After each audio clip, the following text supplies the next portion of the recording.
ನಮ್ಮ ಪ್ರತಿಯೊಂದು ಸಮಸ್ಯೆಗೆ ಇತ್ಯರ್ಥ ಸಿಗಬೇಕು, ಪ್ರತಿಯೊಂದು ಸಮಸ್ಯೆಗೆ ಪರಿಷ್ಕಾರ ಸಿಗಬೇಕಪ್ಪ ಅಂತಂದರೆ ನನ್ನ ಪ್ರೀತಿ ದೇವ್ರ ಮಕ್ಕಳೇ, ನಾವೆಲ್ಲರೂ ಕೂಡ ಒಂದು ಆಲೋಚನೆ ಮಾಡ್ರಿ. ನೀವು ಒಂದು ವೇಳೆ ನಿಮ್ಗೆ ಫೋನ್ ಬಂದಾಗ ನೀವೇ ಅರ್ಧ ಗಂಟೆ ಮಾತಾಡಿ ಫೋನ್ ಇಟ್ಟರಪ್ಪ ಅಂತಂದರೆ ಎದುರಿನ ವ್ಯಕ್ತಿ ಮಾತೇ ನೀವು ಕೇಳಿಲ್ಲಪ್ಪ ಅಂತಂದರೆ ಅದು ಫೋನ್ ನೀವು ಸಂಭಾಷಣೆ ಸಂಪೂರ್ಣ ಆಗ್ತದ್ರಿ. ಈ ಕಡೆಯಿಂದ ನೀವೇ ಮಾತಾಡ್ತೀರಿ, ಆ ಕಡೆ ಮಾತಾಡೋದು ಒಂದು ಮಾತನ್ನು ಕೇಳಂಗಿಲ್ಲ.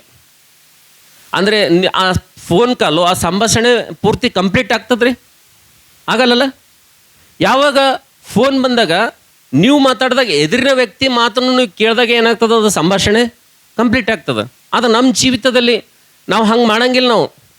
ನಾವು ಪ್ರಾರ್ಥನೆಗಳನ್ನು ಮಾಡ್ತೇವೆ, ಸಮಸ್ಯೆಗಳು ಬಂದಾಗ ಪ್ರಾರ್ಥನೆ ಮಾಡ್ತೇವೆ, ಕಠಿಣ ಪರಿಸ್ಥಿತಿಗಳು ಬಂದಾಗ ಪ್ರಾರ್ಥನೆ ಮಾಡ್ತೇವೆ, ಪ್ರಾರ್ಥನೆ ಅಂತ ಮಾಡ್ತಾ ಇರ್ತೀವಿ. ಆದರೆ ದೇವಾ, ನನ್ನ ಈ ಪರಿಸ್ಥಿತಿಗೆ ಕಾರಣ ಏನು? ದೇವಾ, ಈ ಸ್ಥಿತಿಗತಿಗೆ ಕಾರಣ ಏನು? ದೇವರೇ, ಈ ಒಂದು ಸ್ಥಿತಿಗಳ ಮಧ್ಯದಲ್ಲಿ ದೇವ ಸ್ವಾಮಿ ನಿನ್ನ ಚಿತ್ತ ಏನು, ನಿನ್ನ ಆಲೋಚನೆ ಏನು ಅಂಥೇಳಿ ನಾವು ದೇವರ ಸನ್ನಿಧಿಯಲ್ಲಿ ಕೂತ್ಕೊಂಡು ನಾವು ದೇವರ ಆಲೋಚನೆಗಳನ್ನು ಕೇಳುವುದಿಲ್ಲ ಅಂತೇಳಿರಿ. ಹಲ್ಲೆಲೂಯಾ. ನನ್ನ ಪ್ರೀತಿದವರ ಮಕ್ಕಳೇ, ನಾವು ಇವತ್ತು ಎಂಥ ದೊಡ್ಡ ಸಮಸ್ಯೆಯಲ್ಲಿ ಇದ್ರೂ ಕೂಡ, ಇವತ್ತು ಬೆಟ್ಟದಂಥ ಸಮಸ್ಯೆ ನಮ್ಮ ಎದುರಿದ್ರೂ ಕೂಡ, ನನ್ನ ಪ್ರೀತಿದವರ ಮಕ್ಕಳೇ, ಅದು ಈಸಿಯಾಗಿ ಸೊಲ್ಯೂಷನ್ ಆಗಬೇಕಪ್ಪ ಅಂತಂದರೆ, ಅದು ಈಸಿಯಾಗಿ ಬಗೆಹರಿಬೇಕಪ್ಪ ಅಂತಂದರೆ, ನನ್ನ ಪ್ರೀತಿದವರ ಮಕ್ಕಳೇ, ನಾನು ನೀನು ಮಾಡಬೇಕಾದಂಥ ಒಂದು ಕೆಲಸ ಏನಪ್ಪ ಅಂತಂದರೆ, ಪ್ರಾರ್ಥನೆ ಮಾಡಬೇಕು. ಒಳ್ಳೆಯದೇ.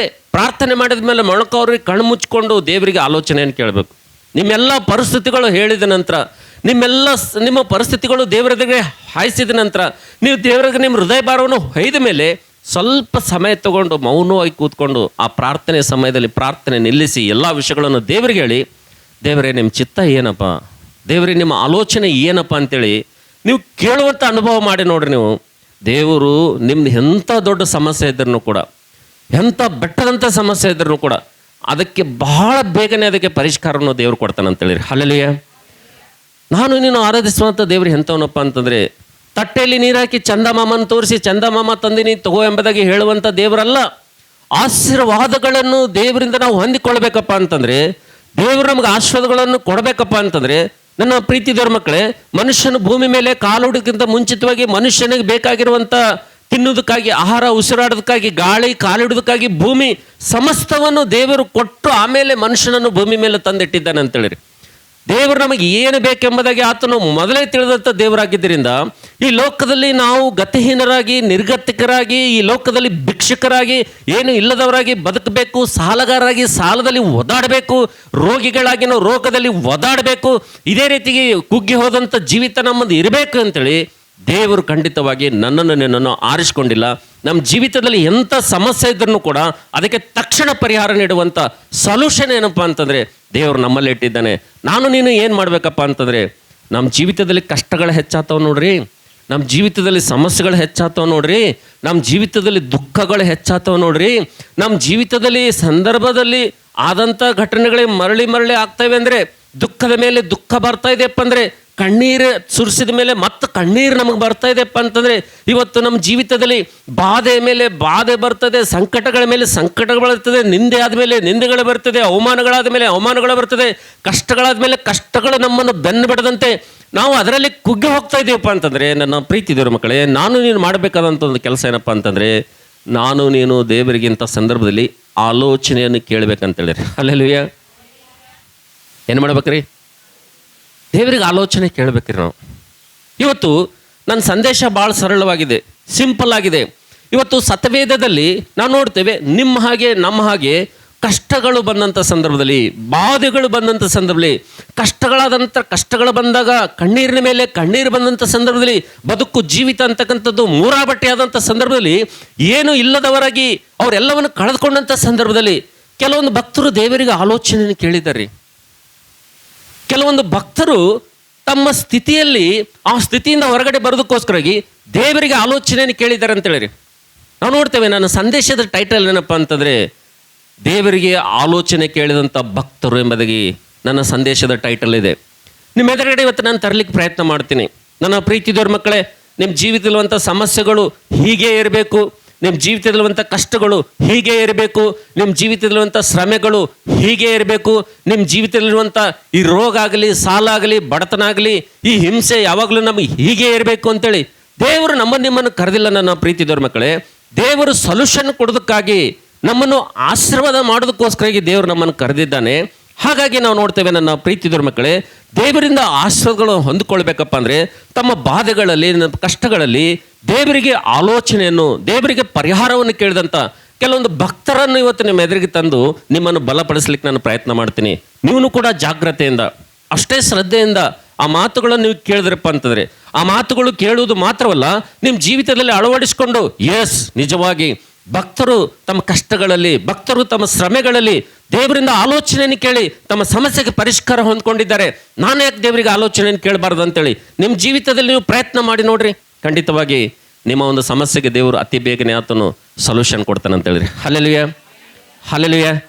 ನಂಬರ್ 1, ನನ್ನ ಪ್ರೀತಿ ದೇವ್ರ ಮಕ್ಕಳೇ, ಭಕ್ತರು ತಮ್ಮ ಬಾಧೆಗಳಲ್ಲಿ, ಭಕ್ತರು ತಮ್ಮ ಕಷ್ಟಗಳಲ್ಲಿ ದೇವರಿಗೆ, ದೇವ ಈ ಪರಿಸ್ಥಿತಿಗೆ ಕಾರಣ ಏನು, ಈ ಒಂದು ಭಯಂಕರವಾದಂಥ ಸ್ಥಿತಿಗೆ, ನಮ್ಮ ಜೀವಿತಕ್ಕೆ, ನಮ್ಮ ಬದುಕಿಗೆ ಕಾರಣ ಏನೆಂಬುದಾಗಿ ದೇವರಲ್ಲಿ ಹೋಗಿ ವಿಚಾರಿಸಿ ದೇವರಿಗೆ ಆಲೋಚನೆ ಕೇಳಿದಂಥ ಕೆಲವೊಂದು ಭಕ್ತರು ನಿಮ್ಮ ಎದುರುಗಡೆ ತರ್ತೀನಿ.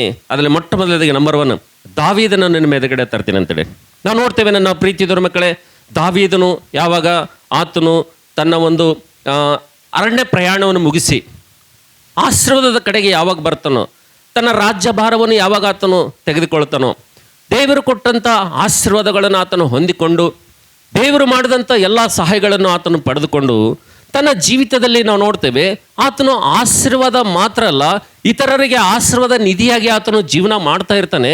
ಆದರೆ ನೋಡ್ತೇವೆ 2ನೇ ಸಮುವೇಲನ ಪುಸ್ತಕ 21ನೇ ಅಧ್ಯಾಯದಲ್ಲಿ ನಾವು ನೋಡ್ತೇವೆ, ದಾವೀದನ ಜೀವಿತದಲ್ಲಿ ಒಂದು ಸಮಯದಲ್ಲಿ ಈ ರೀತಿಯಾಗಿ ಬರ್ತದೆ. ದಾವೀದನಿಗೆ ಎಂಥ ಪರಿಸ್ಥಿತಿ ಬರ್ತದಪ್ಪ ಅಂತಂದರೆ, ಫಸ್ಟ್ ಮೊದಲು 1 ವರ್ಷ ಅವ್ರ ಜೀವಿತದಲ್ಲಿ ದಾವೀದನ ಪ್ರಾಂತಕ್ಕೆ ಬರಗಾಲ ಅಂತಕ್ಕಂಥದ್ದು ಬರ್ತದ್ರಿ. ಯಾವಾಗ ಮೊದಲನೇ ವರ್ಷ ಬರಗಾಲ ಬರ್ತದೋ, ಬಂದಾಗ ದಾವೀದನು ಏನು ತಿಳ್ಕೊಳ್ತಾನಪ್ಪ ಅಂತಂದರೆ, ದಾವೀದನು ತನ್ನ ರಾಜ್ಯದ ಮೇಲೆ ಈ ಒಂದು ಬರಗಾಲ ಬಂದಂಥ ಸಂದರ್ಭದಲ್ಲಿ ಏನು ತಿಳ್ಕೊಳ್ತಾನಪ್ಪ ಅಂತಂದರೆ, ಸಹಜವಾಗಿ ಬರಗಾಲ ಅಂತೂ ಬರೇ ಬರ್ತದ, ಹಾಗಾಗಿ ಸಾಮಾನ್ಯವಾಗಿ ಬಂದಂಥ ಬರಗಾಲ ಇದು ಬಂದಿರಬೇಕೆಂಬುದಾಗಿ ಅದೊಂದು ವರ್ಷ ಹಾಗೆ ಜೀವನ ಕಳೀತಾರವ್ರು. ನೀವು ಹಾಗೆ ಕಳೀತಾ ಇದ್ದೀರಾ, ಜ್ಞಾಪಕದಲ್ಲಿ ಇಟ್ಕೊಡ್ರಿ. ಅದಾದ ನಂತರ ಮರು ವರ್ಷ ಪ್ರಾರಂಭ ಆಗ್ತದೆ. ಮರು ವರ್ಷ ಕೂಡ ತಿರುಗಿ ಅದೇ ಬರಗಾಲ ಅಂತಕ್ಕಂಥದ್ದು ಪ್ರಾರಂಭ ಆಗ್ತದೆ ಅಂತೇಳಿರಿ. ಯಾವಾಗ ತಿರುಗಿ 2ನೇ ವರ್ಷ ಕೂಡ ಅದು ಬರಗಾಲ ಅಂತಕ್ಕಂಥದ್ದು ಪ್ರಾರಂಭ ಆಗ್ತದೋ, ತತ್ತರಿಸಿ ಹೋಗ್ತಾರೆ ಜನರು, ಬರಗಾಲದಿಂದ ಕಂಗೆಟ್ಟು ಹೋಗ್ತಾರೆ. ನಾವು ನೋಡ್ತೇವೆ ಅವರ ಜೀವಿತ, ಅವರ ಬದುಕು ಎಷ್ಟು ಭಯಂಕರವಾಗಿ ಮಾರ್ಪಡ್ತದಪ್ಪ ಅಂದರೆ, ಬರಗಾಲದಿಂದ ಭಾಳ ಕಷ್ಟಪಡ್ತಾರೆ. ಆದರೆ ಹಾಗೂ ಹೀಗೂ ಮಾಡಿ ಏನು ಮಾಡ್ತಂದರೆ, ಆ 2ನೇ ವರ್ಷನೂ ಕೂಡ ಬರಗಾಲ ಏನು ಮಾಡ್ತಾರೆ ಅಂದರೆ ಸಹಿಸ್ಕೊಳ್ತಾರೆ. ಅದಾದ ನಂತರ 3ನೇ ವರ್ಷ ಕೂಡ ಬರಗಾಲ ಪ್ರಾರಂಭ ಆಗ್ತದೆ.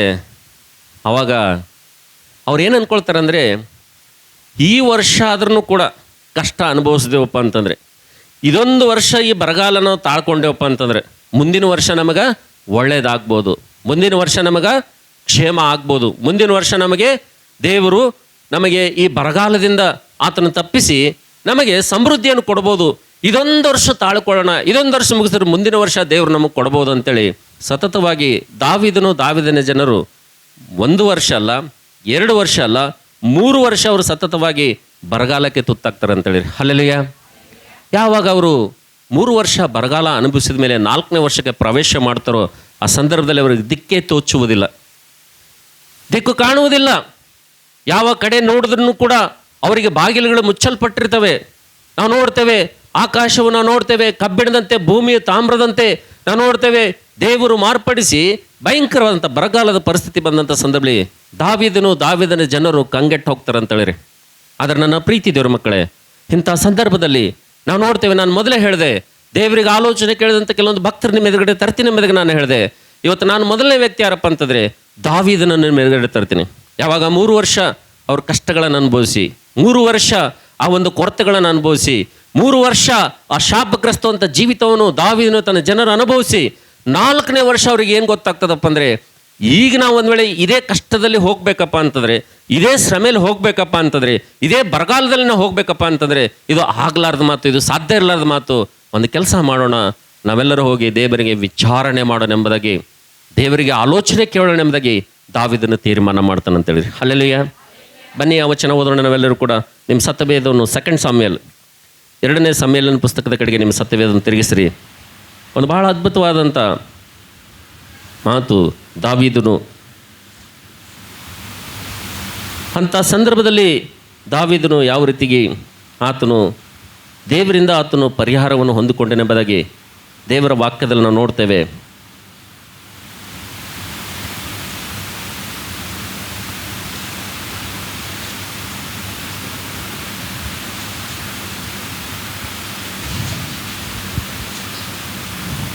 ನೋಡ್ರಿ,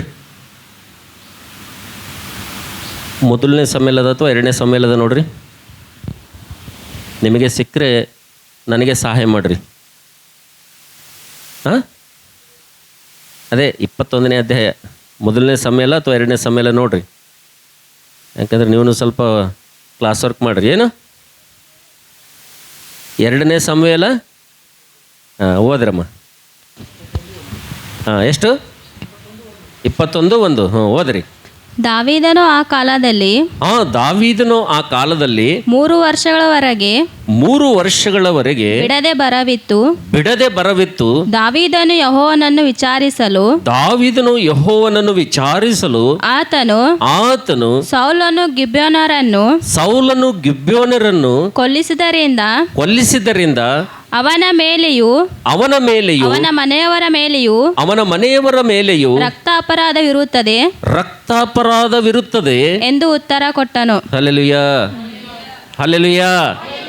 ನೋಡಿದ್ರ ನನ್ನ ಪ್ರೀತಿ ದೇವರ ಮಕ್ಕಳೇ, ದಾವೀದನ ಜನರು ಅವರ ಪ್ರಾಂತದ ಮೇಲೆ ಸತತವಾಗಿ ಬೆನ್ನು ಬಿಡದಂತೆ ಬೇತಾಳದಂತೆ 3 ವರ್ಷ ಸತತವಾಗಿ ಕಷ್ಟದ ಮೇಲೆ ಕಷ್ಟ, ಶ್ರಮೆಗಳ ಮೇಲೆ ಶ್ರಮೆಗಳು ನಾವು ನೋಡ್ತೇವೆ. ಜೀವಿತದಲ್ಲಿ ಬರ ಅಂತಕ್ಕೆ ಅವರು ತತ್ತರಿಸಿ ತಮ್ಮ ಜೀವಿತದಲ್ಲಿ ಸೋತು ಹೋದಂಥ ಸಂದರ್ಭದಲ್ಲಿ ಆಶೀರ್ವಾದ ಅಂತಕ್ಕಂಥದ್ದು ದೇವರಿಂದ ಕಾಣದೆ ಹೋದಂಥ ಸಂದರ್ಭದಲ್ಲಿ ನಾವು ನೋಡ್ತೇವೆ. ನನ್ನ ಪ್ರೀತಿದವ್ರ ಮಕ್ಕಳೇ, ದೇವರಿಗೆ ಆಲೋಚನೆ ಕೇಳಿದಂಥ, ದೇವರ ಚಿತ್ತವನ್ನು ತಿಳಿದುಕೊಂಡಂಥ ವ್ಯಕ್ತಿ, ಮೊದಲನೇ ವ್ಯಕ್ತಿ ಯಾರಪ್ಪ ಅಂತಂದರೆ ದೇವರ ಹತ್ರ ಹೋಗಿ, ದೇವರ ಸನ್ನಿಧಿಗೆ ಹೋಗಿ, ದೇವ ಈ ನಮ್ಮ ಪರಿಸ್ಥಿತಿಗೆ ಕಾರಣ ಏನು? ನಮ್ಮ ಈ ಬರಗಾಲಕ್ಕೆ, ಈ ಕೊರತೆಗೆ, ನಮ್ಮ ಸಾಲಕ್ಕೆ, ಈ ನಮ್ಮ ಒಂದು ಬಡತನಕ್ಕೆ, ನಮ್ಮ ದುರಾವಸ್ಥೆಗೆ ಕಾರಣ ಏನಪ್ಪ ದೇವರೇ? ಇಷ್ಟೊಂದು ಭಯಂಕರಂತ ಪರಿಸ್ಥಿತಿ ಬಂದಿದೆ ಎಂಬುದಾಗಿ ದಾವೀದನು ಯಾವಾಗ ಹೋಗಿ ದೇವರಿಗೆ ಆತನು ಆಲೋಚನೆಯನ್ನು ಕೇಳ್ತಾನೋ, ದೇವರಿಗೆ ಆಲೋಚನೆ ಕೇಳಿದಾಗ ದೇವರು ದಾವೀದನಿಗೆ ಉತ್ತರ ಕೊಡ್ತಾನೆ ಅಂತೇಳಿರಿ. ಹಲ್ಲೆಲೂಯಾ. ಏನು ಉತ್ತರ ಕೊಡ್ತಾನೆ ಎಂಬುದಾಗಿ ದೇವರ ವಾಕ್ಯ ನೋಡ್ತಾ ಸಂದ್ಲಿ ಅಲ್ಲಿ ದೇವರು ನೇರವಾಗಿ ಹೇಳ್ತಾನೆ, ಇದು ನೀವು ಮಾಡಿದಂಥ ತಪ್ಪಿನಿಂದ ಬಂದಿಲ್ಲ, ಆದರೆ ಈ ಬರಗಾಲ ಅಂತಕ್ಕಂಥದ್ದು, ಈ ಒಂದು ಬರಗಾಲ ಅಂತಕ್ಕಂಥದ್ದು ನಿಮ್ಮ ಮೇಲೆ ಬಂದಿರೋದಕ್ಕೆ ಬಹಳ ಪ್ರಾಮುಖ್ಯವಂತ ಕಾರಣ ಏನಪ್ಪ ಅಂತಂದರೆ, ನಾವು ನೋಡ್ತೇವೆ ನನ್ನ ಪ್ರೀತಿದವರ ಮಕ್ಕಳೇ, ದೇವರಿಗೆ ಮಾಡಿದಂಥ ಒಡಂಬಡಿಕೆಯನ್ನು, ದೇವರಿಗೆ ಮಾಡಿದಂಥ ಪ್ರಮಾಣವನ್ನು ಯಾವಾಗ ನೀವು ಮೀರ್ತಿರೋ ಆವಾಗ ದೇವರು ನಿಮ್ಮ ಜೀವಿತದಲ್ಲಿ ದುರಾವಸ್ಥೆ ತರ್ತಾನೆ ಎಂಬುದಾಗಿ ದೇವರು ಹೇಳ್ತಾನೆ ಅಂತೇಳಿ. ಅಲ್ಲೇ ಅದಕ್ಕೆ ನಮ್ಮ ಜೀವಿತದಲ್ಲಿ ನಾವು ದೇವರು ಎದುರುಗಡೆ ಮಾಡ್ಕೊಂಡಿರುವಂಥ ಒಡಂಬಡಿಕೆ, ದೇವ್ರ ಎದುರುಗಡೆ ಮಾಡ್ಕೊಳ್ಳುವಂಥ ಆಣೆ ಪ್ರಮಾಣ, ಈ ಕಮಿಟ್ಮೆಂಟ್ ಅಂತಕ್ಕಂಥದ್ದು ಬಹಳ ಪ್ರಮಾಣಪೂರ್ವಕವಾಗಿ ನಿಭಾಯಿಸ್ಬೇಕ್ರಿ. ನಾವು ನೆನ್ಪಿಟ್ಕೊಳ್ಬೇಕಂತೇಳಿರಿ. ಸುಮ್ಮನೆ ಅನನೀಯ ಸಪರ್ಯ ಹಾಗೆ ನಾವು ಜೀವಿತ ಮಾಡಬಾರ್ದ್ರಿ. ದೇವರೊಂದಿಗೆ ಏನಾದರೂ ಒಂದು ಕಮಿಟ್ಮೆಂಟ್ ಮಾಡ್ಕೊಂಡಿದ್ದೀವಿ ಅಂದರೆ, ದೇವರೊಂದಿಗೆ ಏನಾದರೂ ಒಂದು ಒಡಂಬಡಿಕೆ ಮಾಡ್ಕೊಂಡಿದ್ದೀವಿ ಅಂದರೆ, ದೇವರೊಂದಿಗೆ ನಾನು ನೀನು ಸೇರಿ ಒಂದು ಒಪ್ಪಂದ ಮಾಡ್ಕೊಂಡಿದ್ದೀವಿ ಅಂದರೆ ಅದು ನಿಭಾಯಿಸೋದ್ರಲ್ಲಿ ನಾವು ಏನಿರ್ಬೇಕಂದ್ರೆ ಭಾಳ ಎಚ್ಚರಿಕೆ ಉಳ್ಳವರಾಗಿರ್ಬೇಕಂತೇಳಿರಿ. ಅಲ್ಲೆಲ್ಲೂಯ್ಯ. ಯಾಕೆ ಇವರು 3 ವರ್ಷ ಇವರು ಮಾಡಿದಂಥ ತಪ್ಪಲ್ಲದು, ದಾವೀದನು ಮಾಡಿದಂಥ ತಪ್ಪಲ್ಲ, ದಾವೀದನ ಜನರು ಮಾಡಿದಂಥ ತಪ್ಪಲ್ಲ, ಆದರೆ ಯಾರೋ ಮಾಡಿದಂಥ ತಪ್ಪಿಗೆ ಇವರು ಶಿಕ್ಷೆ ಅನುಭವಿಸ್ತಾ ಇದ್ದಾರೆ ಅಂತೇಳಿರಿ. ಅಲ್ಲೆಲ್ಲೂಯ್ಯ. ಅದು ಇವ್ರಿಗೆ ಗೊತ್ತಾಗಲಾರ್ದೇ ಹೋಯ್ತು. ಕಾರಣ ಏನೆಂಬುದಾಗಿ ದೇವ್ರಿಗೆ ಹೋಗಿ ದೇವರಿಗೆ ದಾವೀದನ ಆಲೋಚನೆ ಕೇಳಿದಾಗ ದೇವ್ರು ಹೇಳ್ತಾ ಇದ್ದೇನೆ, ನಾವು ನೋಡ್ತೇವೆ ಗಿಬ್ಯೋನರನ್ನು ಸೌಲನು ಹಿಂಸಿಸಿದ್ದಕ್ಕಾಗಿ, ಗಿಬ್ಯೋನರನ್ನು ಸೌಲನು ಕೊಲ್ಲಿಸಿದ್ದಕ್ಕಾಗಿ ಈ ಶಾಪ ಅಂತಕ್ಕಂಥದ್ದು ನಿಮ್ಮ ದೇಶದ ಮೇಲೆ ಬಂದಿದೆ ಎಂಬುದಾಗಿ ದೇವ್ರು ಹೇಳ್ತಾನೆ ಅಂತೇಳಿ. ಹಲ್ಲೆಲೂಯಾ. ಹಾಗಾದರೆ ಈ ಗಿಬ್ಯೋನರನ್ನು ಯಾಕೆ ಸೌಲನು ಕೊಂದು ಹಾಕಿದನು? ಈ ಗಿಬ್ಯೋನರಿಗೆ ಈ ಸೌಲನು ತನ್ನ ಆಡಳಿತದಲ್ಲಿ ಯಾಕೆ ಅವರಿಗೆ ಹಿಂಸೆ ಕೊಟ್ಟರು ಎಂಬುದಾಗಿ ದೇವರ ವಾಕ್ಯ ನೋಡ್ತಾ ಸಂದ್ಲಿ ಯೆಹೋಶುವನ ಪುಸ್ತಕ 9ನೇ ಅಧ್ಯಾಯದಲ್ಲಿ ನಾವು ನೋಡ್ತೇವೆ. ಈ ಗಿಬ್ಯೋನರು ಬೇರೆ ಯಾರು ಅಲ್ಲ. ನಾವು ನೋಡ್ತೇವೆ ಇಸ್ರಾಯೇಲರೆಲ್ಲರೂ ಕೂಡ ಹಾಲೂಜಿಯನ್ನು ಹರಿಯುವಂಥ ದೇಶಕ್ಕೆ ಬರುವಂಥ ಸಂದರ್ಭದಲ್ಲಿ ಮಾರ್ಗ ಮಧ್ಯಲ್ಲಿರುವಂಥ ಎಲ್ಲ ದೇಶಗಳನ್ನು ಸ್ವಾಧೀನ ಮಾಡಿಕೊಳ್ಳುತ್ತಾ, ವೈರಿಗಳನ್ನು ಹೊಡಿತಾ, ಆ ಪಟ್ಟಣಗಳನ್ನು ಸ್ವಾಧೀನ ಮಾಡಿಕೊಳ್ಳುತ್ತಾ ಬರುವಂಥ ಸಂದರ್ಭದಲ್ಲಿ ಒಂದು ಜನ ಇರ್ತದೆ, ಒಂದು ಜನಾಂಗ ಇರ್ತದೆ. ಗಿಬ್ಯೋನರು ಏನು ಮಾಡ್ತಾರೆ ಅಂದರೆ ತಮ್ಮ ಪ್ರಾಣಕ್ಕೆ ಹೆದರಿ ಏನು ಮಾಡ್ತಾರಪ್ಪ ಅಂತಂದರೆ ಅವರೊಂದು ಯುಕ್ತಿ ಮಾಡ್ತಾರೆ. ಏನು ಮಾಡ್ತಾರೆ ಅಂದರೆ, ನಾವು ಬಹುದೂರ ದೇಶದಿಂದ ಬಂದವರು, ನಾವು ಬಹಳ ದೂರ ದೇಶದವರು, ನಿಮ್ಮ ದೇವರು ಬಹಳ ಒಳ್ಳೆಯವನು, ನಿಮ್ಮ ದೇವರು ಬಹಳ ಸಾಮರ್ಥ್ಯನು, ನಿಮ್ಮ ದೇವರು ಮಾಡಿರುವಂಥ ಪರಮ ಕಾರ್ಯಗಳನ್ನು ನೋಡಿ ನಾವು ಭಯಪಟ್ಟಿದ್ದೀವಿ, ಅದಕ್ಕಾಗಿ ನಾವು ನಿಮಗೆ ದಾಸರಾಗಿರೋದಕ್ಕೋಸ್ಕರಾಗಿ ನಾವು ಬಂದಿದ್ದೀವಿ ಅಂತೇಳಿ ಪಕ್ಕದಲ್ಲಿದ್ದಂಥ ಗಿಬ್ಬೇನರು ಯೌಷನಿಗೆ ಬಂದು ಏನು ಮಾಡ್ತಾರಪ್ಪ ಅಂತಂದರೆ, ಬಹಳ ದೂರ ದೇಶದವ್ರು ಬಂದಿದ್ದೀವಿ, ನಮ್ಮ ಮೈ ಮೇಲಿರುವಂಥ ಹೊಲಸಾದಂಥ ಬಟ್ಟೆ ನೋಡ್ರಿ, ನಮ್ಮ ಕಟ್ಕೊಂಡಿರುವಂಥ ರೊಟ್ಟಿ ನೋಡ್ರಿ, ನಮ್ಮ ಕಾಲಾಗಿರುವಂಥ ಚಪ್ಪಲ್ ನೋಡ್ರಿ ಅಂತೇಳಿ ಯೆಹೋಶುವನಿಗೆ ಏನು ಮಾಡ್ತಾರಪ್ಪ ಅಂತಂದರೆ ಅವರು ಮೋಸ ಮಾಡ್ತಾರಂತೇಳಿ. ನಮ್ಮ ಮನೆಯಿಂದ ಬರುವಾಗ ನಮ್ಮ ರೊಟ್ಟಿ ಬಿಸಿಯಾಗಿತ್ತು, ನಾವು ಮೈ ಮೇಲೆ ಹಾಕೊಂಡಂಥ ವಸ್ತ್ರ ಅದು ಬಹಳ ಬಿಳುಪಾಗಿತ್ತು, ನಮ್ಮ ಕಾಲಲ್ಲಿ ಹಾಕೊಂಡಂಥ ಚಪ್ಪಲ್ ಬಹಳ ನೀಟಾಗಿತ್ತು, ಎಲ್ಲ ನಾವು ಹಾದಿ ನಡೆದು ಬಹುದೂರ ಬರೋದ್ರಿಂದ ನಮ್ಮ ಬಟ್ಟೆ ನೋಡ್ರಿ, ನಮ್ಮ ಚಪ್ಪಲಿ ನೋಡ್ರಿ, ನಮ್ಮ ಊಟ ನೋಡ್ರಿ, ನಮ್ಮ ಬುತ್ತಿ ನೋಡ್ರಿ ಎಂಬುದಾಗಿ ಸುಳ್ಳು ಹೇಳಿದಾಗ ಯೆಹೋಶುವನ ನಾಯಕರು ಸುಲಭವಾಗಿ ಗಿಬ್ಯೋನರನ್ನು ನಂಬಿ ಬಿಡ್ತಾರೆ. ನಾವು ಬಹಳ ದೂರ ದೇಶದವನು ಬಂದಿದ್ದೀವಿ, ಅದಕ್ಕೋಸ್ಕರವಾಗಿ ನೀವು ನಮ್ಮೊಂದಿಗೆ ಒಂದು ಒಡಂಬಡಿಕೆ ಮಾಡ್ಕೊಳ್ಬೇಕು, ಒಂದು ಒಪ್ಪಂದ ಮಾಡ್ಕೊಳ್ಬೇಕು, ನಮ್ಮ ಜನರನ್ನು ನೀವು ನಾಶ ಮಾಡುವುದಿಲ್ಲ, ನಮ್ಮನ್ನು ನೀವು ಪ್ರಾಣ ತೆಗೆಯುವುದಿಲ್ಲ ಅಂತೇಳಿ ನೀವೇನು ಮಾಡ್ಬೇಕು, ನಮ್ಮ ಜೊತೆ ಒಪ್ಪಂದ ಮಾಡ್ಕೋಬೇಕು, ಒಡಂಬಡಿಕೆ ಮಾಡ್ಕೊಳ್ಬೇಕು, ಸಮಾಧಾನದ ಒಡಂಬಡಿಕೆಗಾಗಿ ನಾವು ಬಂದೀವಿ ಎಂಬುದಾಗಿ ಅವ್ರು ಹೇಳಿದಾಗ ಯೆಹೋಶುವನು ಏನು ಮಾಡ್ತಾನಪ್ಪ ಅಂದರೆ ಆತನು ಆತುರಪಟ್ಟವರೊಂದಿಗೆ ಒಡಂಬಡಿಕೆ ಮಾಡ್ಕೊಳ್ತಾನಂತೇಳಿ. ಅಲ್ಲಲ್ಲಿಯ ನಾವು ಇನ್ನು ಮುಂದೆ ನಿಮ್ಮ ಪ್ರಾಣದ ಮೇಲೆ ಕೈ ಹಾಕುವುದಿಲ್ಲ, ಗಿಬ್ಯೋನರನ್ನು ನಾವು ಹಿಂಸಿಸುವುದಿಲ್ಲ, ಗಿಬ್ಯೋನರೇ ನಿಮಗೆ ನಾವು ನಾಶ ಮಾಡುವುದಿಲ್ಲ, ನಮ್ಮ ಇಬ್ಬರ ಮಧ್ಯದಲ್ಲಿ ಯೆಹೋವನೇ ಸಾಕ್ಷಿಯಾಗಿರ್ತಾನಂತೇಳಿ ಯೆಹೋಶುವನು ನಾಯಕರು ಯಾವಾಗ ಪ್ರಮಾಣ ಮಾಡಿ ಒಪ್ಪಂದ ಮಾಡಿ ಆಣೆ ಪ್ರಮಾಣ ಮಾಡ್ತಾರೋ ಅವಾಗ ನಾವು ನೋಡ್ತೇವೆ ಯೆಹೋಶುವನ ತರುವಾಯ ನಾವು ನೋಡ್ತೇವೆ. ಯೆಹೋಶುವನು ಅಂತಾನೆ, ನೀವು ನಮ್ಮ ದೇವರ ಮಂದಿರಕ್ಕೂ ನಮಗೂ ಕಟ್ಟಿಗೆ ಹೊಡೆಯುವಂಥವ್ರು, ನೀರು ತರುವಂಥವ್ರು ನಮ್ಮ ದಾಸರಾಗಿ ನೀವು ಇರಬೇಕೆಂಬುದಾಗಿ ಯೆಹೋಶುವನು ಹೇಳಿದಾಗ ಅವ್ರು ಒಪ್ಕೊಳ್ತಾರಂತೇಳಿ. ಇಲ್ಲಯ್ಯ, ನಾವು ನಮ್ಮ ಜೀವಂತ ಪರ್ಯಂತ ನಾವು ನಿಮಗೆ ಗುಲಾಮರಾಗಿ, ನಿಮ್ಮ ದಾಸರಾಗಿ, ನಿಮ್ಮ ದೇವರ ಮಂದಿರಕ್ಕೆ ಕಟ್ಟಿಗೆ ಹೊಡೆಯುವವರು, ನೀರು ತರುವವರಾಗಿ ದೇವರ ಮಂದಿರದಲ್ಲಿ ನಾವು ಸೇವೆ ಮಾಡುವಂಥರಾಗಿರ್ತೀವಯ್ಯ, ನಿಮ್ಮ ದಾಸರಾಗಿರ್ತೀವಿ ಅಂದಾಗ ಯೆಹೋಶುವನು ಒಡಂಬಡಿಕೆ ಮಾಡ್ಕೊಳ್ತಾನೆ, ನಿಮ್ಮ ಪ್ರಾಣ ತೆಗೆಯುವುದಿಲ್ಲ, ನಿಮ್ಮ ಜನಾಂಗವನ್ನು ನಾಶ ಮಾಡೋದಿಲ್ಲ ಎಂಬುದಾಗಿ. ಯೆಹೋಶುವನು ಒಡಂಬಡಿಕೆ ಮಾಡ್ಕೊಂಡ ಮೇಲೆ 3 ದಿನದಲ್ಲಿ ಗೊತ್ತಾಗ್ತದೆ ಇವರು ಯಾರು ಅಂದರೆ ನಮ್ಮ ಮನೆ ಪಕ್ಕದವ್ರು ಯಾರು ಅಂತೇಳಿ ಗೊತ್ತಾಗ್ತದೆ. ಆವಾಗ ನಾವು ನೋಡ್ತೇವೆ ಇಸ್ರೇಲ್ ನಾಯಕರೆಲ್ಲರೂ ಬಂದು ಯೆಹೋಶುವನ ಮೇಲೆ ತುಂಬ ಗಲಾಟೆ ಮಾಡ್ತಾರೆ. ಆದರೆ ಯೆಹೋಶುವನು ಒಂದು ಮಾತು ಹೇಳ್ತಾನೆ, ಏನಂದರೆ ನೀವು ಏನೇ ಗಲಾಟೆ ಮಾಡಿದ್ರು ಕೂಡ ನಾವು ಮಾಡಿರುವಂಥ ಆಣೆ ಪ್ರಮಾಣ ಅದು ಯೆಹೋವನ ಹೆಸರಿನಲ್ಲಿ ಮಾಡಿದ್ದೀವಿ ಎಂಬುದಾಗಿ ಹೇಳ್ತಾನೆ ಅಂತೇಳಿ. ಹಲ್ಲೆಲೂಯಾ. ನಾವು ಅವರ ಪ್ರಾಣಕ್ಕೆ ಹೊಣೆಯಾಗಬಾರದು, ನಾವು ಅವರ ಪ್ರಾಣವನ್ನು ತೆಗೆಯುವುದಿಲ್ಲ ಎಂಬುದಾಗಿ ನಾವು ಅವ್ರ ಮೇಲೆ ಪ್ರಮಾಣ ಮಾಡಿದೆವು ದೇವರ ಹೆಸರ ಮೇಲೆ. ಹಾಗಾಗಿ ನಮ್ಮ ಜನಾಂಗ ಇರೋ ತನಕ ಅವರು ನಮ್ಮ ಮಧ್ಯದಲ್ಲೇ ಇರ್ತಾರೆ, ಅವರನ್ನು ಸಾಯಿಸಿದ್ರೆ ನಮಗೆ ಶಾಪ ಅಂತಕ್ಕಂಥದ್ದು ನಮ್ಮ ಮೇಲೆ ಬರ್ತದ ಅಂತೇಳಿ ಯೆಹೋಶುವನು ಹೇಳಿದಾಗ ಎಲ್ಲ ಇಸ್ರೇಲರು ಏನು ಮಾಡ್ತಾರಪ್ಪ ಅಂತಂದರೆ ಅವರನ್ನು ದಾಸರಾಗಿ ಉಪಯೋಗ ಮಾಡ್ಕೊಳ್ತಾರೆ. ಈ ಯೆಹೋಶುವನ ಕಾಲ ಆದ ನಂತರ ಸೌಲನು ರಾಜನಾಗಿ ಬರ್ತಾನೆ. ಸೌಲನ ರಾಜನಾಗಿ ಬಂದ ಮೇಲೆ ಆತನು ಮಾಡಿದಂಥ ಮೊಟ್ಟ ಮೊದಲ ಕೆಲಸ ಏನಪ್ಪ ಅಂತಂದರೆ, ಆತನ ನೋಡ್ತೇವೆ ದೇವರು ಅಮಾಲೇಕರನ್ನು ನಾಶ ಎಂಬುದಾಗಿ ದೇವರು ಸೌಲನಿಗೆ ಹೇಳ್ತಾನ. ದೇವ್ರು ಹೇಳಿದಂಥದ್ದು ಬಿಟ್ಟು, ದೇವರ ಆಲೋಚನೆ ಕೇಳೋದನ್ನು ಬಿಟ್ಟು, ದೇವ್ರು ಹೇಳಿದ ಮಾಡೋದು ಬಿಟ್ಟು ಆತನ ಮೊಟ್ಟ ಮೊದಲಿಗೆ ಮಾಡಿದಂಥ ಕೆಲಸ ಏನಪ್ಪ ಅಂದರೆ ಗಿಬ್ಯೋನರನ್ನು ಆತನ ಏನು ಮಾಡ್ತಾನಂದರೆ ಸಾಯಿಸಿಬಿಡ್ತಾನಂತೇಳಿ.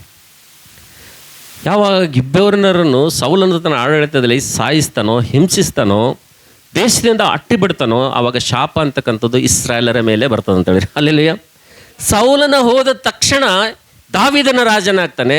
ದಾವೀದನ ರಾಜದ ಮೇಲೆ 3 ವರ್ಷ ಬರಗಾಲ ಸತತವಾಗಿ ಕಾಡ್ತದೆ ಅಂತೇಳಿ. ಅಲ್ಲೆಲ್ಲಯ್ಯ, ನನ್ನ ಪ್ರೀತಿದರ ಮಕ್ಕಳೇ, 3 ವರ್ಷ ಸತತವಾಗಿ ಬರಗಾಲ ಅನುಭವಿಸಿದ ಮೇಲೆ ದಾವೀದನ ಹೋಗಿ ದೇವ್ರ ಹತ್ರ ಕೇಳ್ತಾನೆ, ಅಯ್ಯ ನಮ್ಮ ಈ ದುರಾವಸ್ಥೆಗೆ ಕಾರಣ ಏನು, ಈ ಶಾಪಕ್ಕೆ, ಈ ಒಂದು ಬರಗಾಲಕ್ಕೆ, ಈ ಕೊರತೆಗೆ ಕಾರಣ ಏನು ಎಂಬುದಾಗಿ ದಾವೀದನು ದೇವ್ರ ಹತ್ರ ಕೇಳಿದಾಗ ದೇವ್ರು ಹೇಳ್ತಾನೆ, ಸೌಲನು ಗಿಬ್ಯೋನರನ್ನು ಹಿಂಸಿಸಿದ್ದಕ್ಕಾಗಿ ನಿಮ್ಮ ಪ್ರಾಂತದ ಮೇಲೆ, ನಿಮ್ಮ ಜನಾಂಗದ ಮೇಲೆ ಅವರನ್ನು ಹಿಂಸಿಸುವುದಿಲ್ಲ, ಅವರನ್ನು ಕೊಲ್ಲುವುದಿಲ್ಲ ಎಂಬುದಾಗಿ ಯೆಹೋಶುವನು ಪ್ರಮಾಣ ಮಾಡಿದನು. ಅವರು ಅದರಂತೆ ನಡೆದುಕೊಂಡ್ರು.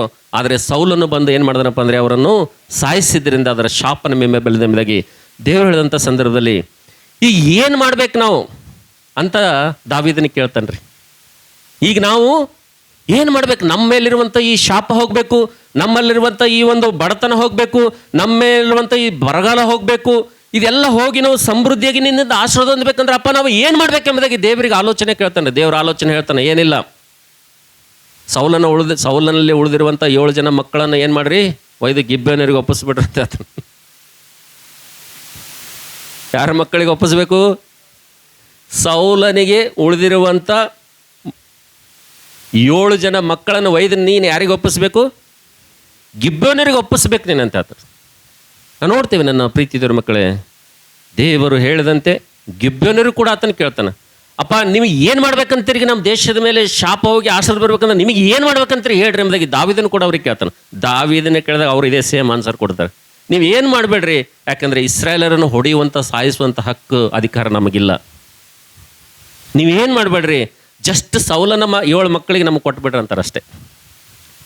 ಯಾವಾಗ ದೇವರು ಹೇಳಿದ ಹಾಗೆ, ಗಿಬ್ಯೋನರು ಹೇಳಿದಾಗೆ, ದಾವೀದನು ಸೌಲನ 2ನೇ ಹೆಂಡತಿಯಾಗಿರುವಂಥ ರಿಸ್ಪಳಲ್ಲಿ ಹುಟ್ಟಿರುವಂಥ 5 ಜನ ಮಕ್ಕಳನ್ನು, ಇನ್ನೊಬ್ಬ ಹೆಂಡತಿಯಲ್ಲಿ ಹುಟ್ಟಿರುವಂಥ 2 ಮಕ್ಕಳನ್ನು, 7 ಜನರನ್ನು ಯಾವಾಗ ದಾವೀದನು ಹೋಗಿ ಗಿಬ್ಯೋನರಿಗೆ ಒಪ್ಪಿಸ್ತಾನೋ, ಗಿಬ್ಯೋನರು ಏನು ಮಾಡ್ತಾರೆ ಅಂದರೆ ಅವರನ್ನು ಒಯ್ದು ಅವರ ಊರ ಅಗಸೆಯಲ್ಲಿ ಅವ್ರನ್ನು ಸಾಯಿಸಿ ಶವಗಳನ್ನು ಏನು ಮಾಡ್ತಾರೆ ಅಗಸೆ ಬಾಗಿಲಿಗೆ ನೇತು ಹಾಕಿಬಿಡ್ತಾರೆ ಅಂತೇಳಿ. ಅಲ್ಲೆಲ್ಲೂಯ್ಯ. ಆವಾಗ ಇವರ ಬರಗಾಲ ಅಂತಕ್ಕಂಥದ್ದು, ಶಾಪ ಅಂತಕ್ಕಂಥದ್ದು ಹೋಗ್ತದೆ ಅಂತೇಳಿ. ಅಲ್ಲೆಲ್ಲೂಯ್ಯ. ನನ್ನ ಪ್ರೀತಿ ದೇವ್ರ ಮಕ್ಕಳೇ, ಕತೆ ಬಹಳ ಉದ್ದ ಇದೆ, ಇದು ಬಹಳ ಬೋರ್ ಬರ್ತಾ ಇದೆ ನಿಮಗೆ. ಆದರೆ ನಾನು ಒಂದೇ ಮಾತಿನಲ್ಲಿ ನಿಮ್ಗೆ ಹೇಳಲಿಕ್ಕೆ ಇಷ್ಟಪಡ್ತೀನಿ. ಏನಪ್ಪ ಅಂದರೆ, ನಿಮ್ಮ ಜೀವಿತದಲ್ಲಿಯೂ ಕೂಡ ಕಷ್ಟಗಳಾದ ನಂತರ ಕಷ್ಟಗಳು, ಶ್ರಮೆಗಳಾದ ನಂತರ ಶ್ರಮೆಗಳು, ದುಃಖಗಳಂತ ದುಃಖ ಬರ್ತವೆ, ರಿಪೀಟ್ ಆಗ್ತವೆಪ್ಪ ಅಂತಂದರೆ ಒಂದು ಒಳ್ಳೇದೇನಪ್ಪ ಅಂತಂದರೆ, ನನ್ನ ಪ್ರೀತಿ ದೇವ್ರ ಮಕ್ಕಳೇ, ನೀವು ಮಾಡಿರುವಂಥ ತಪ್ಪಿನಿಂದಲ್ಲ, ನಿಮ್ಮ ಕುಟುಂಬದಲ್ಲಿ ಯಾರೋ ಒಬ್ಬರು ದುರಾವಸ್ಥೆಯಿಂದ ಯಾರೋ ಪಾಪಿಷ್ಟ್ರಾಗಿ ಕೆಲಸ ಮಾಡ್ತಾನೆ ಇರ್ತಾರೆ ಅಂತಾರಲ್ಲದು. ಯಾರೋ ಮಾಡಿದ ಪಾಪ ಯಾರಿಗೋ ಬರ್ತದೆ ಅಂತಾರಲ್ಲ. ಒಬ್ಬ ಮನುಷ್ಯ ಕುಟುಂಬದಲ್ಲಿ ಪಾಪಿಷ್ಠನ ಕೆಲಸ ಮಾಡೋದಂದರೆ ಕುಟುಂಬ ಎಲ್ಲ ಏನಾಗಬೇಕ್ರಿ? ಕಣ್ಣೀರು ಸುರಿಸ್ಬೇಕಾಗ್ತದೆ, ಕುಟುಂಬ ಎಲ್ಲ ಅವಮಾನ ಆಗಬೇಕಾಗ್ತದೆ. ಆದರೆ ನಾವು ದೇವರಿಗೆ ಹೋಗಿ ವಿಚಾರಣೆ ಮಾಡುವುದಿಲ್ಲ, ದೇವ್ರ ಹತ್ರ ಹೋಗಿ ಆಲೋಚನೆ ಕೇಳುವುದಿಲ್ಲ. ಈ ಸಂದರ್ಭದಲ್ಲಿ ದೇವ ನಾವು ಏನು ಮಾಡಬೇಕು, ಏನು ಆಲೋಚನೆ ಮಾಡ್ಬೇಕಂತೇಳಿ ಕೇಳಿದ್ರೆ ಸಮಸ್ಯೆ ಇತ್ಯರ್ಥ ಆಗ್ತದೆ ಅಂತೇಳಿ. ಅಲ್ಲೆಲ್ಲೂಯ್ಯ. ಅದಕ್ಕೋಸ್ಕರ ಪ್ರೀತಿ ದೇವ್ರ ಮಕ್ಕಳೇ, ಭಾಳಷ್ಟು ಸಲ ನಾವು ದೇವ್ರ ಹತ್ರ ಹೋಗುವುದಿಲ್ಲ, ದೇವರಿಗೆ ನಾವು ಆಲೋಚನೆ ಕೇಳುವುದಿಲ್ಲ, ದೇವರೇ ಏನು ಮಾಡಬೇಕು ನಾನು ಅಂತೇಳಿ ಕೇಳುವುದಿಲ್ಲ. ಒಂದೊಂದು ಸಲ ದೇವ್ರು ಹೇಳ್ತಾನೆ ಇಂಥದಂತೇಳಿ ಹೇಳಿದ್ರೂ ಕೂಡ ನಾವು ದೇವ್ರ ಮಾತೇನು ಮಾಡಂಗಿಲ್ಲ ರೀ, ಕೇಳಂಗಿಲ್ಲ ಅಂತೇಳಿ. ಅಲ್ಲೆಲ್ಲೂಯ್ಯ. ಅದಕ್ಕೋಸ್ಕರ ನನ್ನ ಪ್ರೀತಿ ದೇವ್ರ ಮಕ್ಕಳೇ, ನಮ್ಮ ಜೀವಿತದಲ್ಲಿ ಹಾಗಾಗಬಾರ್ದು, ನಮ್ಮ ಜೀವಿತದಲ್ಲಿ ನಾವು ಆಶೀರ್ವಾದಗಳನ್ನು ಕಳ್ಕೊಳ್ಬಾರ್ದು ಅಂತೇಳಿ ದೇವರು ಆತನು ಉದ್ದೇಶಪೂರ್ವಕವಾಗಿ ಆತನು ನಮ್ಮನ್ನು ಬಹಳವಾಗಿ ಆತನು ಪ್ರೀತಿ ಮಾಡುವಂಥ ದೇವರಾಗಿದ್ದರಿಂದ ನಮ್ಮ ಜೀವಿತದಲ್ಲಿ ಕಷ್ಟಗಳ ಮೇಲೆ ಕಷ್ಟಗಳು, ಶ್ರಮೆಗಳ ಮೇಲೆ ಶ್ರಮೆಗಳು, ದುಃಖದಾದ ಮೇಲೆ ದುಃಖ ಬರ್ತವೆಪ್ಪ ಅಂದರೆ ನಾನು ನೀನು ಪ್ರಾರ್ಥನೆ ಮಾಡೋದನ್ನು ನಿಲ್ಲಿಸಿ ಮೊಣಕಾಲೂರಿ ದೇವರ ಸನ್ನಿಧಿಯಲ್ಲಿ ಕೂತ್ಕೊಂಡು ದೇವರಿಗೆ ಆಲೋಚನೆ ಕೇಳೋದು ಬಹಳ ಪ್ರಾಮುಖ್ಯವಾಗಿದೆ ಅಂತೇಳಿ. ಅಲ್ಲೆಲ್ಲೂಯ್ಯ. ಅದು ಎಂಥದಕ್ಕೆ ಸಮಸ್ಯೆ ಇರಲಿ, ಎಂಥ ನಿನಗೆ ಬಗೆಹರಿದಂಥ ಸಮಸ್ಯೆ ಇರಲಿ, ಬೆಟ್ಟರಂಥ ಸಮಸ್ಯೆ ಇರಲಿ, ಅದು ಎಂಥ ಇದ್ರೂ ಕೂಡ ದೇವ್ರ ಹತ್ರ ಹೋಗಿ ಕೇಳಿ ಆಲೋಚನೆ ಕೇಳು. ನೀ ಯಾವತ್ತು ದೇವ್ರ ಹತ್ರ ಹೋಗಿ ನೀ ದೇವರೇ ನಿನ್ನ ಚಿತ್ತ ಏನಿದ್ರಾಗ, ನಿನ್ನ ಆಲೋಚನೆ ಏನು, ನಿನ್ನ ಉದ್ದೇಶ ಏನಪ್ಪ, ಇದು ಯಾಕೆ ಅನುಮತಿ ಮಾಡಿದೆ ನನ್ನ ಕುಟುಂಬ ಕೇಳು. ಅದಕ್ಕೆ ಸೊಲ್ಯೂಷನ್ ದೇವ್ರು ಕೊಡಲಿಲ್ಲಪ್ಪ ಅಂದರೆ ಈ ಬೈಬಲೇ ಬಿಡ್ತೀನಿ ಹೇಳೋದು. ಅಲ್ಲೆಲ್ಲೂಯ್ಯ. ಯಾಕಂದರೆ ನಾನು ಕೇಳಿದ್ದೀನಿ ಅಂತೇಳಿ, ನಾನು ದೇವ್ರಿಗೆ ಕೇಳಿದ್ದೀನಿ. ನಾನು ಮೊದಲು ನನ್ನ ಜೀವಿತದಲ್ಲಿ ನನ್ನ ಕುಟುಂಬದಲ್ಲಿ ಬಂದಂಥ ಪರಿಸ್ಥಿತಿಗಳು ನೋಡಿ ನಾನು ಕೂಡ ಹಾಗೆ ಮಾಡ್ತಾ ಇದ್ದೆ. ನಾನು ಇತರರನ್ನು ದೂಷಿಸ್ತಾ ಇದ್ದೆ, ಇನ್ನೊಬ್ಬರ ಮೇಲೆ ತಪ್ಪುಗಳನ್ನು ಹಾಕ್ತಾ ಇದ್ದೆ. ಅವರು ಮಾಡಿದ್ದರಿಂದ, ಇವರು ಮಾಡಿದ್ದರಿಂದ ಈ ರೀತಿಯಾಗಿ ನನ್ನ ಕುಟುಂಬದಲ್ಲಿ ಪರಿಸ್ಥಿತಿಗಳು ಬಂತು, ಈ ರೀತಿಯಾಗಿ ನನ್ನ ಜೀವಿತದಲ್ಲಿ ಬಂತು, ಈ ರೀತಿಯಾಗಿ ಈ ಒಂದು ಪರಿಸ್ಥಿತಿ ಬಂತೆಂಬುದಾಗಿ ನಾನು ಭಾಳಷ್ಟು ಸಲ ಏನು ಮಾಡ್ತಾ ಇದ್ದೆಪ್ಪ ಅಂತಂದರೆ ಪ್ರಾರ್ಥನೆ ಮಾಡ್ತಾ ಇದ್ದೆ, ಆದರೆ ದೇವರಿಗೆ ಆಲೋಚನೆ ಕೇಳ್ತಾ ಇರಲಿಲ್ಲ. ಕೂತ್ಕೊಂಡು ಪ್ರಾರ್ಥನೆ ಮಾಡ್ತಾ ಇದ್ದೆ, ಸಮಸ್ಯೆಗಳು ಹೇಳ್ತಾ ಇದ್ದೆ, ಆದರೆ ಕುಂತು ದೇವರ ಆಲೋಚನೆ ಕೇಳುವಂಥ ತಾಳ್ಮೆ ನನಗಿರಲಿಲ್ಲ. ಆದರೆ ಎಲ್ಲಿ ತನಕ ಇದನ್ನು ನಾನು ಮಾಡ್ತಾ ಹೋದನೋ ನನ್ನ ಸಮಸ್ಯೆಗಳು ಹೆಚ್ಚಾಗ್ತಾ ಹೋದವು ಅಂತೇಳಿ, ನನ್ನ ಪರಿಸ್ಥಿತಿಗಳು ಮತ್ತಿಷ್ಟು ನನ್ನ ಕೈ ಜಾರಿ ಹೋದವು ಅಂತೇಳಿರಿ. ನಾನು ಎಷ್ಟು ನನ್ನ ಸ್ವಂತ ಪ್ರಯತ್ನದಿಂದ ಏನೇನು ಮಾಡಿದ್ರಿಂದ ಹೊರಗಡೆ ಬರಬೇಕೆಂಬುದಾಗಿ ಎಷ್ಟು ಪ್ರಯತ್ನ ಮಾಡಿದನೋ ಅಷ್ಟು ಸಮಸ್ಯೆಗಳು ಮತ್ತಷ್ಟು ಹೆಚ್ಚಾಗ್ತಾ ಹೋಯ್ತು ಅಂತೇಳಿರಿ. ಯಾವಾಗ ನಾನು ಕೂತ್ಕೊಂಡು ದೇವರೇ, ಈ ನನ್ನ ಕುಟುಂಬದಾಗ, ಈ ನನ್ನ ಜೀವಿತದಾಗ ಈ ಪರಿಸ್ಥಿತಿಗಳು ಏನಪ್ಪ, ಈ ಸಂದರ್ಭಗಳು ಏನಪ್ಪ, ಈ ಸ್ಥಿತಿಗತಿಗಳು ಯಾಕಪ್ಪ, ಇದು ಹೀಗೇನೆ ಮುಂದುವರಬೇಕಾ, ಇದು ಹೀಗೇನೆ ನಡಿಬೇಕಾ, ಈ ಪರಿಸ್ಥಿತಿಗಳಲ್ಲಿ ನನಗೇನು ಕಾಣ್ತಾ ಇಲ್ವಲ್ವ, ಪೂರ್ತಿ ಅಂಧಕಾರ ಅಂತಕ್ಕಂಥದ್ದು ಕವಿದು ಹೋಗಿದೆ, ಭವಿಷ್ಯತ್ನಲ್ಲಿ ಏನು ಕಾಣ್ತಾ ಇಲ್ಲ. ಆದರೆ ಪಾಸ್ಟರ್ಮನ ಹೆಂಡತಿ ಮಾತ್ರ ಚರ್ಚಲ್ಲಿ ನಿಂತ್ಕೊಂಡು ಸಾಕ್ಷಿ ಹೇಳ್ತಾಳೆ, ಮೊಮ್ಮಕ್ಕಳು 2 ಗಂಡು ಮಕ್ಕಳಿಗೆ ಪ್ರಾರ್ಥನೆ ಮಾಡಿದೆ, 2 ಗಂಡು ಮಕ್ಕಳು, ಒಬ್ಬನ ಆರಾಧನೆ ಮೆಸೇಜ್ ಹೇಳಬೇಕು, ಒಬ್ಬನ ಟೇಬಲ್ ಮೆಸೇಜ್ ಹೇಳ್ಬೇಕಂತೇಳಿ ಚರ್ಚ್ ಅದ್ರ ಜನಾಂಗದಂತೆ ದೊಡ್ಡ ಸಾಕ್ಷಿ ಹೇಳ್ತಾಳೆ. ಆದರೆ ಇಲ್ಲಿ ನೋಡಿದ್ರೆ ಏನು ಕಾಣ್ತಾ ಇಲ್ಲಲ್ಲಪ್ಪ, ಎಲ್ಲ ಬ್ಲೈಂಡ್ ಆಗಿದೆ. ದೇವರೇ, ಮುಂದಿನ ಒಂದು ಪರಿಸ್ಥಿತಿ ಬಿಡು, ಈಗಿನ ಪರಿಸ್ಥಿತಿ ಏನು ನನಗೆ ಕಾಣಂಗಿಲ್ಲಾಗಿದೆ, ಇದರಿಂದ ನಾನು ಹೆಂಗೆ ಹೋಗಿರ್ಬೇಕಂತೇಳಿ ದೇವರಿಗೆ ನಾನು ಆಲೋಚನೆ ಕೇಳೋದಕ್ಕಾಗಿ ಪ್ರಾರಂಭ ಮಾಡಿದೆ ಅಂತೇಳಿ. ಅಲ್ಲೆಲ್ಲೂಯ್ಯ. ಯಾವಾಗ ನಾನು ದೇವರಿಗೆ ನನ್ನ ಸ್ಥಿತಿ ಬಗ್ಗೆ, ನನ್ನ ಪರಿಸ್ಥಿತಿ ಬಗ್ಗೆ, ನನ್ನ ಕಷ್ಟದ ಬಗ್ಗೆ, ನನ್ನ ಕಣ್ಣೀರಿನ ಬಗ್ಗೆ, ದುಃಖದ ಮೇಲೆ ದುಃಖ ನನಗೆ ಬಂದಂಥ ಸಂದರ್ಭದಲ್ಲಿ ನನ್ನ ದೇವರ ಹತ್ರ ಕೂತ್ಕೊಂಡು ಯಾವಾಗ ನಾನು ಆಲೋಚನೆ ಕೇಳೋದಕ್ಕಾಗಿ ನಾನು ಪ್ರಯತ್ನ ಪಟ್ಟೆ, ನಾನು ಪ್ರಾರಂಭ ಮಾಡಿದೆ, ದೇವರು ನನಗೆ ಒಂದೊಂದೇ ತನ್ನ ಆಲೋಚನೆಗಳನ್ನು ಆತನು ಕೊಡ್ಲಿಕ್ಕೆ ಪ್ರಾರಂಭ ಮಾಡಿದನು ಅಂತೇಳಿ. ಅಲ್ಲೆಲ್ಲೂಯ್ಯ. ಒಂದೊಂದೇ ಆಲೋಚನೆಗಳನ್ನು ದೇವರು ನನಗೆ ಕೊಡ್ಲಿಕ್ಕೆ ಪ್ರಾರಂಭ ಮಾಡಿದನು. ಆತನು ಕೊಡುವಂಥ ಆಲೋಚನೆಗಳು ಹೆಂಗಪ್ಪ ಅಂದರೆ, ಆತನು ಕೊಡುವಂಥ ಆಲೋಚನೆಗಳು ಎಷ್ಟು ಶ್ರೇಷ್ಠ ಆಗಿವಪ್ಪ ಅಂದರೆ, ಇಲ್ಲಿ ತನಕ ನಾನು ಏನೇನು ಆಲೋಚನೆ ಮಾಡಿದನೋ ಅದೆಲ್ಲ ಕಸ, ಎಷ್ಟು ನನ್ನ ಮಗನ ಕುರಿತು, ಆ ಸಮಸ್ಯೆ ಕುರಿತು, ಆ ಪರಿಸ್ಥಿತಿ ಕುರಿತು ಎಷ್ಟೆಷ್ಟು ಕೆಟ್ಟ ಕೆಟ್ಟ ಆಲೋಚನೆ ಮಾಡಿ ಅದೆಲ್ಲ ದೇವ್ರು ಕೊಟ್ಟಂಥ ಆಲೋಚನೆ ಮೇಲೆ ಎಲ್ಲ ಡಸ್ಟ್ ಎಲ್ಲ ಕಸಾಗಿ ಹೋಗ್ಯದ ಅಂತೇಳಿರಿ. ಅಲ್ಲೆಲ್ಲಿ ನನಗೆ ದೇವ್ರೊಂದು ಸಲ ಮಾತಾಡ್ದನು ನೋಡ್ರಿ, ದಯವಿಟ್ಟು ಏಷ್ಯಾನ್ ಪುಸ್ತಕ 55ನೇ ಅಧ್ಯಾಯ ನೋಡ್ರಿ. ನಾನು ಮಾಡಿದಂಥ ಆಲೋಚನೆ ಏನು, ದೇವರ ಆಲೋಚನೆ ಏನದ ಅಂತೇಳಿ ಒಂದು ಸಲ ನಿಮ್ಮೆದುರಿಗೆ ನಾನು ತರಲಿಕ್ಕೆ ಇಷ್ಟಪಡ್ತೀನಿ. ಏಷ್ಯ 55ನೇ ಅಧ್ಯಾಯ ನೋಡ್ರಿ. ನಂದು ಆಲೋಚನೆ ಎಷ್ಟು ಕಚರ ಆಗಿತ್ತು, ನನ್ನ ಆಲೋಚನೆ ಎಷ್ಟು ಕೆಟ್ಟದಾಗಿತ್ತು, ನನ್ನ ಆಲೋಚನೆ ಎಷ್ಟು ಅದು ಶರೀರ ಸಂಬಂಧವಾಗಿತ್ತು, ಮತ್ತು ಈ ಆಲೋಚನೆಯಲ್ಲಿ ಮುಂದೆ ಹೋದಾಗ ನಾನು ಎಷ್ಟು ಕಷ್ಟಗಳನ್ನು ಅನುಭವಿಸ್ತಾ ಇದ್ದೆ, ಎಷ್ಟು ಶ್ರಮೆಗಳನ್ನು ಅನುಭವಿಸ್ತಾ ಇದ್ದೆ. ಆದರೆ ದೇವ್ರು ಕೊಟ್ಟಂಥ ಆಲೋಚನೆ ತೊಗೊಂಡ್ಮೇಲೆ ನಾನು ಎಷ್ಟು ಫ್ರೀಡಮ್ ಆಗಿದ್ದೀನಿ ಅಂತೇಳಿ ನೋಡ್ರಿ. ದಯವಿಟ್ಟು ಯಾರಾದರೂ ಓದ್ತೀರಾ? ಯೆಶಾಯ ಪುಸ್ತಕ 55ನೇ ಅಧ್ಯಾಯದಲ್ಲಿ ಒಂದು ಮಾತಿದೆ ನೋಡ್ರಿ. ಯಾರಾದರೂ ಓದ್ತೀರಾ? 8ನೇ ವಚನ ಓದ್ರಿ. 8ನೇ ವಚನ. ಯೆಹೋವನು ಹೀಗನ್ನುತ್ತಾನೆ, ಯೆಹೋವನು ಹೀಗನ್ನುತ್ತಾನೆ, ನನ್ನ ಆಲೋಚನೆಗಳು ನಿಮ್ಮ ಆಲೋಚನೆಗಳಲ್ಲ, ನಿಮ್ಮ ಆಲೋಚನೆಗಳಲ್ಲ, ನಿಮ್ಮ ಮಾರ್ಗಗಳು ನನ್ನ ಮಾರ್ಗಗಳಲ್ಲ, ಭೂಮಿಯ ಮೇಲೆ ಆಕಾಶವು ಎಷ್ಟು ಉನ್ನತವೋ ನಿಮ್ಮ ಮಾರ್ಗಗಳಿಗಿಂತ ನನ್ನ ಮಾರ್ಗಗಳು ನಿಮ್ಮ ಆಲೋಚನೆಗಳಿಗಿಂತ ನನ್ನ ಆಲೋಚನೆಗಳು ಅಷ್ಟು ಉನ್ನತವಾಗಿವೆ. ಹಲ್ಲೆಲೂಯಾ. ನೋಡಿದ್ರ, ನಾನು ಎಷ್ಟು ಕೆಟ್ಟದಾಗ ಆಲೋಚನೆ ಮಾಡ್ತಾ ಇದ್ದೆ ಅಂದರೆ, ಎಷ್ಟು ತಪ್ಪಾಗಿ ಆಲೋಚನೆ ಮಾಡ್ತಾ ಇದ್ದೆ ಅಂದರೆ, ನಾನು ನನ್ನ ಕುಟುಂಬದ ಬಗ್ಗೆ, ನನ್ನ ಸಂತಾನದ ಬಗ್ಗೆ ನಾನು ಎಷ್ಟು ಕೆಟ್ಟ ಆಲೋಚನೆ ಮಾಡ್ತಾ ಇದ್ದೆ ಅಂದರೆ, ಖಂಡಿತವಾಗಿ ದೇವರ ಉಗ್ರವಾದಂಥ ಕೋಪ ಇಲ್ಲಿ ಇಳಿದು ಬೀಳ್ತದೆ. ಆ ಕೋಪದಲ್ಲಿ ನನ್ನ ಕುಟುಂಬ ನಾಶವಾಗಿ ಹೋಗ್ತದೆ ಎಂಬುದಾಗಿ ನಾನು ಆಲೋಚನೆ ಮಾಡ್ತಾ ಇದ್ದೆ ಅಂತ ಹೇಳಿರಿ. ಹಲ್ಲೆಲೂಯಾ. ಆದರೆ ನಾನು ಮಾಡುವಂಥ ಆಲೋಚನೆ ಬೇರೆಯೇ, ಬಟ್ ದೇವ್ರು ಮಾಡುವಂಥ ಆಲೋಚನೆ ಬೇರೆಯೇ. ಯಾವಾಗ ನಾನು ದೇವರ ಸನ್ನಿಧಿಯಲ್ಲಿ ಕೂತ್ಕೊಂಡು, ದೇವ ನನ್ನ ಪರಿಸ್ಥಿತಿಗೆ ಕಾರಣ ಏನಪ್ಪ ದೇವರೇ, ಈ ಸ್ಥಿತಿಗೆ ಕಾರಣ ಏನಪ್ಪ ದೇವರೇ, ಅಯ್ಯ ನಿನ್ನ ಆಲೋಚನೆ ಕೇಳೋದಕ್ಕೋಸ್ಕರ ನಾನು ಬಂದಿದ್ದೀನಿ, ನೀನು ನಡೆಯಬೇಕಾದಂಥ ಮಾರ್ಗ ತೋರಿಸ್ತೀನಿ ಎಂಬುದಾಗಿ ಹೇಳಿದ್ದೀರಿ, ಮಾಡಬೇಕಾದಂಥ ಆಲೋಚನೆಗಳನ್ನ ನೀನು ಕೊಡ್ತೀನಿ ಎಂಬುದಾಗಿ ಹೇಳಿದ್ದೀರಿ. ಅಯ್ಯ ನನ್ನ ಪರಿಸ್ಥಿತಿ ಏನು ದೇವರೇ, ಹೌದು ಸ್ವಾಮಿ ಎಂಬುದಾಗಿ ನಾನು ಪ್ರಾರ್ಥನೆಯಲ್ಲಿ ಕೂತ್ಕೊಂಡು ದೇವರ ಸನ್ನಿಧಿಯಲ್ಲಿ ದೇವರಿಗೆ ಆಲೋಚನೆ ಕೇಳೋದಕ್ಕಾಗಿ ಪ್ರಾರಂಭ ಯಾವತ್ತು ನಾನು ಮಾಡಿದನೋ ಅವತ್ತಿನಿಂದ ನಾನು ನೋಡ್ತೇವೆ. ನನ್ನ ಪ್ರೀತಿ ದೇವರ ಮಕ್ಕಳೇ, ನನ್ನ ಗುಂಡಿಗೆಯಲ್ಲಿ ದೇವರು ಎಂಥ ಧೈರ್ಯವನ್ನಾತನು ತುಂಬಿದನಪ್ಪ ಅಂತಂದರೆ, ಅಂದಿನಿಂದ ನಾನು ಆಲೋಚಿಸುವಂಥ ವಿಧಾನಗಳು ಮಾರ್ಪಟ್ಟು ಅಂತೇಳಿ. ಹಲ್ಲೆಲೂಯಾ. ದೇವರ ವಾಕ್ಯದಲ್ಲಿ ನೋಡ್ತೀವಿ, ಇವತ್ತು ದೇವರು ನಂಬಿದಂಥ ಜನಾಂಗಕ್ಕೆ ಇವತ್ತು ಅವರೆಷ್ಟೇ ಬಿದ್ದು ಹೋದ್ರೂ ಕೂಡ, ಎಷ್ಟೇ ಸೈತಾನನವರನ್ನು ವಂಚಿಸಿದ್ರು ಕೂಡ, ಇವತ್ತು ಮನುಷ್ಯರು ನಮ್ಮ ಎದುರಿಗೆ ಕಣ್ಣು ಕಾಣ್ತಾ ಇದ್ರೆ, ಆದರೆ ಅವರು ನಮ್ಮ ವೈರಿಗಳಲ್ಲ. ನಮ್ಮ ನಿಜವಾದಂಥ ವೈರಿ ಯಾರಪ್ಪ ಅಂದರೆ, ಆತನ ಸ್ಕ್ರೀನ್ ಹಿಂದೆ ನಿಂತ್ಕೊಂಡು ಬ್ಯಾಕ್ ಕೆಲಸ ಮಾಡುವಂಥನೇನಪ್ಪ ಅಂದರೆ, ನಮ್ಮನ್ನು ನಾಶ ಮಾಡಬೇಕು, ನಮ್ಮನ್ನು ಹಾಳು ಮಾಡಬೇಕು, ನಮ್ಮನ್ನು ಮುಗಿಸ್ಬೇಕು, ಈ ಲೋಕದಲ್ಲಿ ಶಾಪಗ್ರಸ್ತರಾಗಿ ಮಾಡಬೇಕೆಂಬುದಾಗಿ ಸೈತಾನ ಅನೇಕ ಥರ ಆಲೋಚನೆ ಮಾಡಿ ನಮ್ಮನ್ನು ಡ್ಯಾಮೇಜ್ ಮಾಡುವಂಥ ಸಂದರ್ಭದಲ್ಲಿ, ನನ್ನ ಪ್ರೀತಿ ದೇವ್ರ ಮಕ್ಕಳೇ, ನಾನು ನೀವು ನಂಬಿರುವಂಥ ದೇವರು, ಆರಾಧಿಸುವಂಥ ಆತನು ಸುಮ್ಮನೆ ಕೂತ್ಕೊಳ್ಳುವಂಥ ದೇವರಲ್ಲ ಅಂತೇಳಿರಿ. ಹಲ್ಲೆಲೂಯಾ. ಸೈತಾನನಿಂದ ನಾವು ಸ್ವಲ್ಪ ಡ್ಯಾಮೇಜ್ ಆಗಿರ್ಬೋದು, ಬಟ್ ನಾವು ಪೂರ್ತಿ ಮುರಿದು ಹೋಗಿಲ್ಲ ಅಂತೇಳಿರಿ. ಹಲ್ಲೆಲೂಯಾ. ಅದಕ್ಕೋಸ್ಕರಾಗಿ ನನ್ನ ಪ್ರೀತಿಯ ದೇವ್ರ ಮಕ್ಕಳೇ, ನಾನು ಯಾವಾಗ ದೇವರಿಗೆ ಈ ಆಲೋಚನೆ ಕೇಳಿದನು, ದೇವರು ನೇರವಾಗಿ ಮಾತಾಡಿದನು, ಯೆಹೋವನೇ ದೇವರೇ ನನ್ನ ಪರಿಸ್ಥಿತಿ ಏನು ಎಂಬುದಾಗಿ ಯಾವಾಗ ದೇವ್ರ ಹತ್ರ ಆಲೋಚನೆಯನ್ನು ಕೇಳಿದನು, ದೇವರೊಂದು ಅದ್ಭುತವಾದಂಥ ಮಾತು ಕೊಟ್ಟನು. ವೈರಿ ಜೊತೆ ಮಾತಾಡು, ಸೈತಾನನ ಜೊತೆ ಮಾತಾಡು. ಏನು ಮಾತಾಡಪ್ಪ ಅಂತಂದರೆ, ವೈರಿಯೇ ನನ್ನ ವಿಷಯದಲ್ಲಿ ನೀನು ಹಿಗ್ಗಬೇಡ, ಇವಾಗ ನಾನು ಕತ್ತಲಲ್ಲಿದ್ದರೂ ಕೂಡ ಯೆಹೋವನು ನನಗೆ ಬೆಳಕಾಗಿದ್ದೇನೆ ಎಂಬುದಾಗಿ ನಿನ್ನ ಬಾಯಿಂದ ಹೇಳು ಎಂಬುದಾಗಿ ದೇವರು ಘೋಷಣೆ ಮಾಡಿ ಎಂಬುದಾಗಿ ದೇವರು ಹೇಳ್ದಾನೆ ಅಂತೇಳಿರಿ. ಹಲ್ಲೆಲೂಯಾ. ವೈರಿಯೇ ನೀನು ನನ್ನ ವಿಷಯದಲ್ಲಿ ಹಿಗ್ಗಬೇಡ, ಇವಾಗ ನಾನು ಬಿದ್ದಿದ್ದರೂ ಕೂಡ, ಇವಾಗ ನಾನು ಕತ್ತಲಲ್ಲಿದ್ದರೂ ಕೂಡ, ಬಿದ್ದರೂ ಕೂಡ, ನಾನು ಕತ್ತಲಲ್ಲಿದ್ದರೂ ಕೂಡ ಯೆಹೋವನು ನನಗೆ ಬೆಳಕಾಗಿದ್ದಾನೆ ಎಂಬುದಾಗಿ ನೀನು ಸಾರು, ನೀನು ನಂಬು, ಘೋಷಣೆ ಮಾಡು ಎಂಬುದಾಗಿ ದೇವರು ನನಗೆ ಎಂಥ ಅದ್ಭುತವಾದಂಥ ಆಲೋಚನೆ ಕೊಟ್ಟ ಮೇಲೆ ನನ್ನ ಜೀವಿತದಲ್ಲಿ ನನ್ನ ಎಲ್ಲ ಆಲೋಚನೆಗಳು ಮಾರ್ಪಟ್ಟದು ಅಂತೇಳಿರಿ. ಹಲ್ಲೆಲೂಯಾ. ಏನೇನು ನಾನು ಪ್ರಯತ್ನ ಮಾಡ್ತಾ ಇದ್ದೀನೋ, ಏನೇನು ಮಾಡ್ಬೇಕಂತ ಇದ್ದೀನೋ, ಅದೆಲ್ಲದರಲ್ಲಿ ದೇವರು ನನ್ನ ಸಂಪೂರ್ಣವಾದಂಥ ಆಲೋಚನೆಗಳನ್ನು ಬದಲಾಯಿಸಿ ನನಗೆ ದೇವರು ತನ್ನ ಆಲೋಚನೆ ಕೊಟ್ಟು ತನ್ನ ಮಾರ್ಗಗಳನ್ನಾದಂಥದ್ರಲ್ಲಿ ಆತನು ಪ್ರಾರಂಭ ಮಾಡಿದನಂತೇಳಿರಿ. ಹಲ್ಲೆಲೂಯಾ.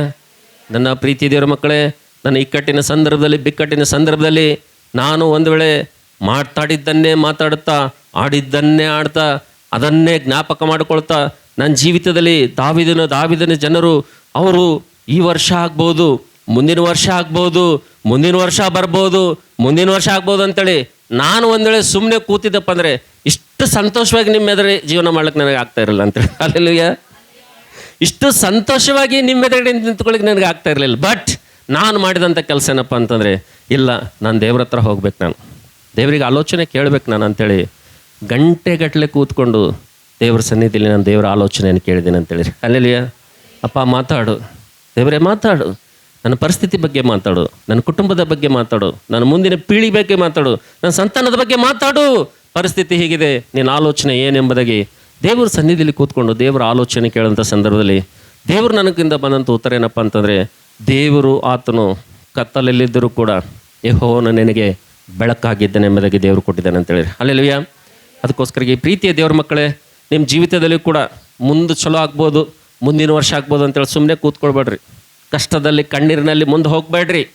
ಯಾಕಂದರೆ ನಿಂತು ಹೇಳುವಂಥ ನನ್ನ ಜೀವಿತದಲ್ಲಿ ಇಲ್ಲಿ ಕುಂತಿರಲ್ಲ, ನನ್ನಂಥ ಕಷ್ಟಗಳು ನಿಮಗೆ ಯಾರಿಗೂ ಬಂದಿಲ್ಲ, ನನ್ನಂಥ ಸಮಸ್ಯೆಗಳು ನಿಮಗೆ ಯಾರಿಗೂ ಬಂದಿಲ್ಲ ರೀ. ಬಂದವ್ರಿ? ಬಂದಿತ್ತಂದ್ರೆ ಕೈ ಎತ್ತರಿ.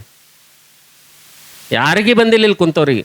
ನನ್ನಂಥ ಶ್ರಮೆಗಳು, ನನ್ನಂಥ ಕಷ್ಟಗಳು, ನನ್ನಂಥ ಕಣ್ಣೀರು ನಿಮಗೆ ಯಾರಿಗೂ ಬಂದಿಲ್ಲ ಇಲ್ಲಿ.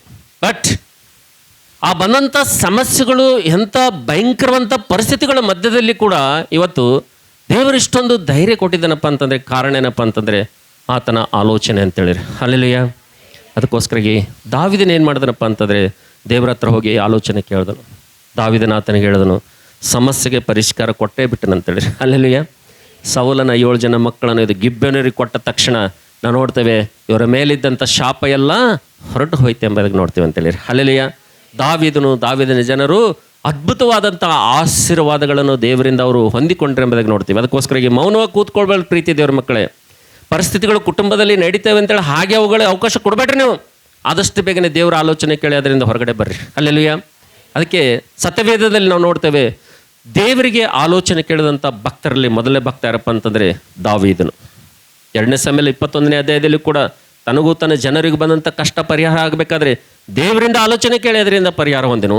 1ನೇ ಸಮಯದಲ್ಲಿ ಪುಸ್ತಕ 30ನೇ ಅಧ್ಯಾಯದಲ್ಲಿ ಕೂಡ ತನ್ನ ಇಕ್ಕಟ್ಟಿನ ಸಮಯದಲ್ಲಿ ನಾವು ನೋಡ್ತೇವೆ 600 ಜನರು ಕಲ್ಲು ತೆಗೆದುಕೊಂಡು ದಾವೀದನ ಮೇಲೆ ನಿಂತಂಥ ಸಂದರ್ಭದಲ್ಲಿ ಆವಾಗಲೂ ಕೂಡ ದೇವರಿಗೆ ಆಲೋಚನೆನ ಆತನ ಕೇಳಿದನಂತೇಳಿ. ಅಲ್ಲೆಲ್ಲಿಯ. ದೇವರ ಆಲೋಚನೆಯನ್ನು ಕೇಳಿ ದೇವರಿಂದ ಬಲವನ್ನು ಹೊಂದ್ಕೊಂಡು ಜೀವಿಸಿದ್ರಿಂದ ಕಳೆದುಕೊಂಡಂಥ ಎಲ್ಲವನ್ನು ಏನು ಮಾಡ್ದನ್ರಿ, ಅವಾಗಿಂದ ದೇವ್ರಿಗೆ ಬೇಡ್ಕೊಂಡಾಗೆ ಹೊಂದನೇನು ಮುಂದಿನ ವರ್ಷ 2 ವರ್ಷ ಆದಮೇಲೆ ಹೊಂದ್ಕೊಂಡನ್ರಿ. ಇಮ್ಮಿಡಿಯೇಟ್ ಸಿಕ್ತಂತೇಳಿರಿ. ಅಲ್ಲೆಲ್ಲೂಯ್ಯ. ತಕ್ಷಣ ಅದಕ್ಕೆ ಪರಿಹಾರ ಸಿಕ್ತಂತೇಳಿ. ದಾವೀದನ ಏನಿಲ್ಲ, 600 ಜನ ಕಲ್ಲೆತ್ತ ಥರ ಹೋಗಿ ದೇವ್ರ ಸನ್ನಿಧಿದಾಗ ಕೂತ್ಕೊಂಡು ಬಿಡ್ತಾನೆ. ದೇವರೇ, ಈ ಸಂದರ್ಭದಲ್ಲಿ ನಿಮ್ಮ ಆಲೋಚನೆ ಏನಪ್ಪ, ನಿಮ್ಮ ಚಿತ್ತ ಏನಪ್ಪ, ನಾನು ಏನು ಮಾಡಬೇಕಪ್ಪ ದೇವರೇ, ನನ್ನ ಪರಿಸ್ಥಿತಿಗೆ ಕಾರಣ ಏನು? ಅಯ್ಯ ನನಗೆ ಮಾತಾಡಪ್ಪ, ನನಗೆ ತಿಳಿಸಿ ಎಂಬುದಾಗಿ ದಾವೀದನಿಗೆ ದೇವರಿಗೆ ಆಲೋಚನೆ ಕೇಳಿದಾಗ 30ನೇ ಅಧ್ಯಾಯದಲ್ಲಿ ಹೇಳ್ತಾನೆ, ಹೋಗಿ ಬೆನ್ನತ್ತವ್ರಿಗೆ ನಿಂದು ಮಾತ್ರ ತರಂಗಿಲ್ಲ, ಅವ್ರದ್ದು ಎಲ್ಲ ಕಟ್ಕೊಂಡು ಬರ್ತೀನಿ ಎಂಬುದಾಗಿ ದೇವ್ರು ಹೇಳ್ತಾನೆ ಅಂತೇಳಿರಿ. ಅಲ್ಲೆಲ್ಲೂಯ್ಯ. ತಕ್ಷಣ ಪರಿಹಾರ ಸಿಗ್ತದೆ ಅಂತೇಳಿರಿ. ಅಲ್ಲೆಲ್ಲೂಯ್ಯ. ಈ ಮಾತು ನಾನು ನಿಮ್ಗೆ ಯಾಕೆ ಹೇಳ್ತೀನಿ ನನ್ನ ಪ್ರೀತಿದ್ರ ಮಕ್ಕಳೇ, ಯಾವಾಗ ನಾನು ದೇವರಿಗೆ ಆಲೋಚನೆ ಕೇಳಲಿಕ್ಕೆ ಪ್ರಾರಂಭ ಮಾಡಿದೆ ನೋಡ್ರಿ, ಯಾವಾಗ ದೇವರಿಗೆ ನನ್ನ ಆಲೋಚನೆ ಕೇಳೋದಕ್ಕೆ ಪ್ರಾರಂಭ ಮಾಡಿದಾಗ ದೇವರು ಎಲ್ಲವನ್ನು ಆತನು ಒಂದೊಂದಾಗಿ ಕಷ್ಟದಿಂದ ಆತನು ಪರಿಹಾರ ಮಾಡ್ತಾ ಬಂದನೆ ಎಂಬುದಾಗಿ ದೇವರ ವಾಕ್ಯದಲ್ಲಿ ನೋಡ್ತೀವಿ ಅಂತೇಳಿರಿ. ಅಲ್ಲೆಲ್ಲೂಯ್ಯ. 2ನೇದಾಗಿ ಇನ್ನೊಬ್ಬ ವ್ಯಕ್ತಿ ನಿಮ್ಮ ಎದುರುಗಡೆ ತಂದು ನಾನು ಸಂದೇಶವನ್ನು ಮುಗಿಸ್ತೇನೆ. ನಾವು ನೋಡ್ತೇವೆ ಆದಿಕಾಂಡ ಪುಸ್ತಕದಲ್ಲಿ ನೋಡ್ರಿ,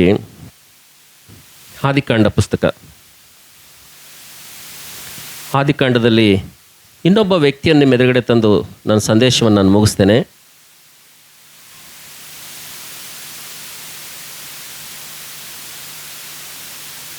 ನೋಡ್ರಿ, ಆದಿಕಾಂಡ 25ನೇ ಅಧ್ಯಾಯ ನೋಡ್ರಿ. ನನ್ನ ಸಂದೇಶದ ಕೊನೆಯ ವ್ಯಕ್ತಿ, ಸಾಕು ಭಾಳಷ್ಟು ಜನರು ಇದ್ದಾರೆ, ನಾನು 2 ವ್ಯಕ್ತಿಗಳನ್ನ ನಿಮ್ಮ ಎದುರುಗಡೆ ತರ್ತೀನಿ. ಆದಿಕಾಂಡ 25ನೇ ಅಧ್ಯಾಯ 22ನೇ ವಚನ ಓದಮ್ಮ. ಆಕೆಯ ಗರ್ಭದಲ್ಲಿ ಶಿಶುಗಳು ಒಂದಕ್ಕೊಂದು ನೂಕಿಕೊಂಡಾಗ ಆಕೆಯು ಹೀಗಾದರೆ ನಾನು ಯಾಕೆ ಬದುಕಬೇಕು ಎಂದು ಹೇಳಿ ಇದರ ವಿಷಯದಲ್ಲಿ ಯೆಹೋವನ ಸನ್ನಿಧಿಯಲ್ಲಿ ವಿಚಾರಿಸುವುದಕ್ಕೆ ಹೋದಳು. ಯೆಹೋವನು ಆಕೆಗೆ ನಿನ್ನ ಗರ್ಭದಲ್ಲಿ 2 ಜನಾಂಗಗಳವೆ.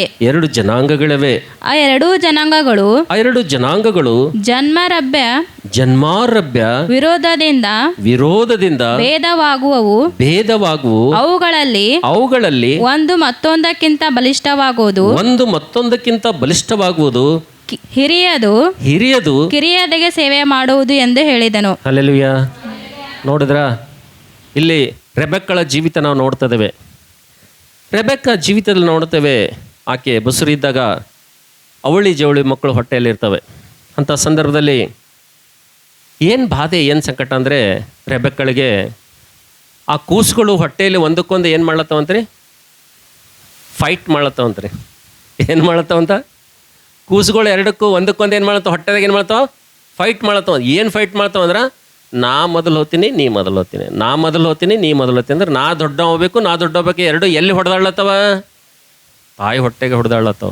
ಅಂದ್ರೆ ಆಶೀರ್ವಾದಕ್ಕಾಗಿ ಹೊಡೆದಾಟ ಎಲ್ಲಿ ನಡೆದದು, ಇನ್ನೂ ಅವ್ರು ಹೊರಗೆ ಬಂದಿಲ್ಲೇ, ಆದ್ರೆ ಅವ್ರು ಫೈಟ್ ಎಲ್ಲಿ ನಡೆದ, ತಾಯಿ ಗರ್ಭದಾಗಿದ್ದಾಗೆ ನಡೆದ. ರೆಬೆಕ್ಕ ಅಂತಳ, ನಾನು ಹೊಟ್ಟೆಗಿದ್ದಾಗೆ ಅಡ್ಡು ಹೊಡೆದಾಡ್ಲತ್ತವ, ಇನ್ನು ಹೊರಗೆ ಬಂದು ಅಂದ್ರೆ ಏನೋ ಪರಿಸ್ಥಿತಿ, ಹೊಟ್ಟೆಗೆ ಹಿಂಗೆ ಅಂದ್ರೆ ಹೊರಗೆ ಬಂದಮೇಲೆ ಹ್ಯಾಂಗೋ ಏನೋ ಅಂಥೇಳಿ ಹಿಂಗಂದ್ರೆ ಈ ಮಕ್ಕಳು ಹೊಟ್ಟೆಗೆ ಕಡ್ದಾಡ್ಲತ್ತವ, ಹೊಟ್ಟೆಗೆ ಕಚ್ಚಾಡ್ಲತ್ತವ, ಒಂದಕ್ಕೊಂದು ಹೊಡೆದಾಡ್ಲತ್ತವ ಅಂದ್ರೆ ಹೊರಗೆ ಬಂದಮೇಲೆ ಇವು ಹೊಡೆದಾಡೋದು ನೋಡಿ, ಇವು ಕಡ್ದಾಡೋದು ನೋಡಿ ನಾ ಹೆಂಗೆ ಜಿಂದ ಇರಲಿ, ಇದ್ರಾಗ ನನಗೆ ಸಾಧ್ಯ ಇಲ್ಲ. ಇವ್ರಿಗೆ ನೋಡಿ ಜಿಂದ ಇರೋದಕ್ಕಿಂತ ಸಾಯೋದೇ ಮೇಲು. ಯಾಕಂದ್ರೆ ಇವ್ರು ಹೊಟ್ಟೆಗೆ ಹೊಡೆದಾಡ್ಲತ್ತಾರ, ಹೊರಗೆ ಬಂದಮೇಲೆ ಇವ್ರು ಚಂದ ಇರ್ತಾರಂತ ಏನು ಗ್ಯಾರಂಟಿ ಅದ? ನಾ ಹೆಂಗೆ ಸುಖದಿಂದ ಇರಲಿ, ಇಂಥ ಮಕ್ಕಳು ನನಗೆ ಹುಟ್ಟಿದ್ರಪ್ಪ ಅಂದ್ರೆ ನಾ ಹೆಂಗೆ ಸುಖದಂಗೆ ಇರಲಿ? ಬ್ಯಾಡ ಇದು. ಒಂದು ಸಲ ದೇವ್ರಿಗೆ ಡಿಸೈಡ್ ಮಾಡಮ್. ಮೊದಲೇನು ತೀರ್ಮಾನ ಮಾಡಿದಳು, ಸಾಯ್ಬೇಕಂತ ತೀರ್ಮಾನ ಮಾಡಿದಳು. ಎರಡನೇದಾಗ ಏನು ತೀರ್ಮಾನ ಮಾಡಿದಳು, ದೇವ್ರಿಗೆ ಕೇಳಮ್ಮ ಮೊದಲು, ಹೋಗಿ ಸಾಯಕ್ಕಿನ ಮೊದಲು ಏನು ಮಾಡಮ್ಮಿ, ಯಾರಿಗೆ ಕೇಳಮ್ಮಿ, ದೇವ್ರಿಗೆ ಕೇಳಮ್ಮ ಸಾಯಕ್ಕಿನ ಮೊದಲು. ಹೆಂಗೂ ಸಾಯ್ತೀನಿ ಮೊದಲು ದೇವ್ರಿಗೆ ಕೇಳಮ್ಮ ಅಂತ ಏನು ಮಾಡ್ತಾಳಂದರೆ, ದೇವರಿಗೆ ಆಲೋಚನೆ ಕೇಳೋದಕ್ಕೋಸ್ಕರಾಗಿ ದೇವ್ರ ಸನ್ನಿಧಿಗೆ ಹೋಗ್ತಾಳಂತೇಳಿ. ಹಲ್ಲೆಲೂಯಾ. ನೋಡ್ತೇವೆ ನನ್ನ ಪ್ರೀತಿದವ್ರ ಮಕ್ಕಳೇ, ಆವಾಗ ದೇವರು ರೆಬೆಕ್ಕಳು ಹೋಗಿ ದೇವರಿಗೆ ಆಲೋಚನೆ ಕೇಳಿದಾಗ, ಹಿಂಗಂದ್ರೆ ನಾ ಹೆಂಗೆ ಬದುಕಲಿ, ನಾ ಹೆಂಗಿರಲಿ, ಇವು ಹೊಟ್ಟೆಗೆ ಹೊಡೆದಾಡ್ಲತ್ತವ, ಹೊರಗೆ ಬಂದಮೇಲೆ ಎಷ್ಟು ಕಚ್ಚಾಡ್ತವೋ, ಎಷ್ಟು ಹೊಡೆದಾಡ್ತವೋ, ಮುಂದೆ ಆಸ್ತಿ ನಂದು ನಿಂದು ಹೊಲ ಮನಿ ನಂದಂತ ಎಷ್ಟು ಕಚ್ಚಾಡ್ತವೋ, ಏನೇನು ಮಾಡ್ತಾವ, ನನ್ನ ಕಣ್ಣಿಲಿ ಏನೇನು ನೋಡ್ಬೇಕಾಗ್ತದಪ್ಪ ದೇವರೇ, ಆದರೆ ಮುಂದಿನ ಏನಪ್ಪ ನನಗೆ ತಿಳಿಸಂತೇಳಿ ದೇವರಿಗೆ ಆಲೋಚನೆ ಕೇಳಿದಾಗ ರೆಬೆಕ್ಕಳಿಗೆ ದೇವ್ರು ಹೇಳ್ತಾನೆ, ಮಗಳೇ ಭಯಪಡಬೇಡ, ನಿನ್ನ ಗರ್ಭದಲ್ಲಿ 2 ಅವಳಿ ಜವಳಿ ಮಕ್ಕಳಿವೆ, ಆದರೆ ನಾನು ಹೇಳಿದಂತೆ ಆಗ್ತದೆ. ಏನಾಗ್ತದಂದರೆ ಆ ಮಕ್ಕಳು ಹೆಂಗಾರಂದರೆ ಒಬ್ರಿಗಿನ ಒಬ್ಬರು ಬಲಿಷ್ಠರ ಎಂಬುದಾಗಿ ದೇವರು ಹೇಳ್ತಾನೆ ಅಂತೇಳಿ. ಅಲ್ಲೆಲ್ಲಿಯ ಒಬ್ಬನಿಗಿಂತಲೂ ಮತ್ತೊಬ್ಬನು ಬಲಿಷ್ಠನಾಗುವನು, ಆದರೆ ಅವ್ರು ಎಷ್ಟೇ ಬಲಿಷ್ಠರಾದ್ರೂ ಕೂಡ ನಾನು ಹೇಳಿದಂಥ ಮಾತೇ ಸತ್ಯ ಆಗ್ತದ. ನಾನು ನೋಡ್ತೇವೆ ಹಿರಿಯವನು ಏನು ಮಾಡ್ತಾನಂದರೆ ಕಿರಿಯವನಿಗೆ ಸೇವೆ ಮಾಡ್ತಾನ ಎಂಬುದಾಗಿ ಯಾವಾಗ ದೇವ್ರು ಈ ಮಾತನ್ನು ಹೇಳ್ತಾನೋ ಎಷ್ಟು ಸಮಾಧಾನ ಆಗ್ತದಂದರೆ, ಆಕೆಗೆ ಅಷ್ಟು ನೆಮ್ಮದಿ ಆಗ್ತದಂದರೆ, ನಾ ಯಾಕೆ ಬದುಕಬೇಕು, ನಾ ಯಾಕೆ ಇರಬೇಕು, ಇಂಥವು ಮಕ್ಕಳು ಹುಟ್ಟಿದ್ರೆ ನಾ ಏನು ಮಾಡ್ಬೇಕಂತೇಳಿ ಮಕ್ಕಳ ವಿಷಯದಲ್ಲಿ ಎಷ್ಟು ಟೆನ್ಷನ್ ಇತ್ತಪ್ಪ ಅಂದ್ರೆ ರೆಬೆಕ್ಕಳಿಗೆ, ಈ ಮಕ್ಕಳಿಗೆ ನೋಡಿ ಹೊಟ್ಟೆಗೆ ಹಿಂಗೆ ಹೊರಗೆ ಬಂದಮೇಲೆ ನಾ ಇವಕ್ಕೆ ನೋಡಿ ಜಿಂದ ಇರೋದಾಗಲ್ಲ ಅಂತೇಳಿ ಎಷ್ಟು ಆಕೆ ಮಾನಸಿಕವಾಗಿ ಕುಗ್ಗಿ ಹೋಗಿ ಆತ್ಮಹತ್ಯೆಗೆ ಕೂಡ ಸಿದ್ಧ ಆಗ್ತಾಳೆ, ನಾನು ಸಾಯ್ತೀನಿ ಅಂತಾಳೆ. ಒಂದು ಸಲ ಹೋಗಿ ದೇವರ ಆಲೋಚನೆ ಕೇಳಿದಾಗ ದೇವ್ರು ಹೇಳ್ತಾನೆ, ಹಿರಿಯವನು ಕಿರಿಯವನಿಗೆ ಸೇವೆ ಮಾಡ್ತಾನ, ಹಾಗಾಗಿ ನಿನ್ನ ಜನಾಂಗ 2 ಮಕ್ಕಳಿಗೆ ನಾನು ಆಶೀರ್ವಾದ ಮಾಡ್ತೀನಿ ಎಂಬುದಾಗಿ ದೇವ್ರು ಹೇಳಿದಾಗ ಎಷ್ಟು ಸಂತೋಷದಿಂದ ಬಂದು ತನ್ನ ಜೀವಿತದಲ್ಲಿ ದೇವರಿಂದ ಆಶೀರ್ವಾದಗಳನ್ನು ಪಡ್ಕೊಳ್ತಾಳೆ. ನನ್ನ ಪ್ರೀತಿದ್ರ ಮಕ್ಕಳೇ, ನಾನು ಹೇಳುವಂಥ ಮಾತೇನಪ್ಪ ಅಂತಂದರೆ, ನಿಮ್ಮ ಮಕ್ಕಳ ಜೀವಿತದಲ್ಲಿ ನೀವು ಯಾರಾದರೂ ಬಾಧೆ ಪಡ್ತಾ ಇದ್ದೀರಾ? ನಿಮ್ಮ ಮಕ್ಕಳ ವಿಷಯದಲ್ಲಿ ನಾನು ಬಾಧೆ ಪಟ್ಟಂತೆ ನೀವು ಬಾಧೆ ಪಡ್ತಾ ಇದ್ದೀರಾ?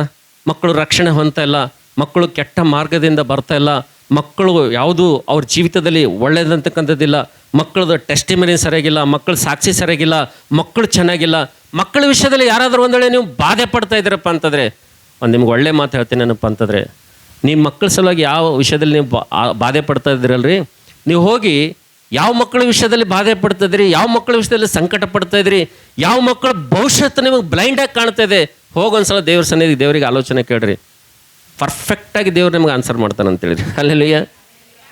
ಭಾಳ ಪರ್ಫೆಕ್ಟಾಗಿ ದೇವ್ರು ನಿಮ್ಗೆ ಆಲೋಚನೆ ಕೊಡ್ತಾನೆ ಅಂತೇಳಿರಿ. ಹಲ್ಲೆಲೂಯಾ.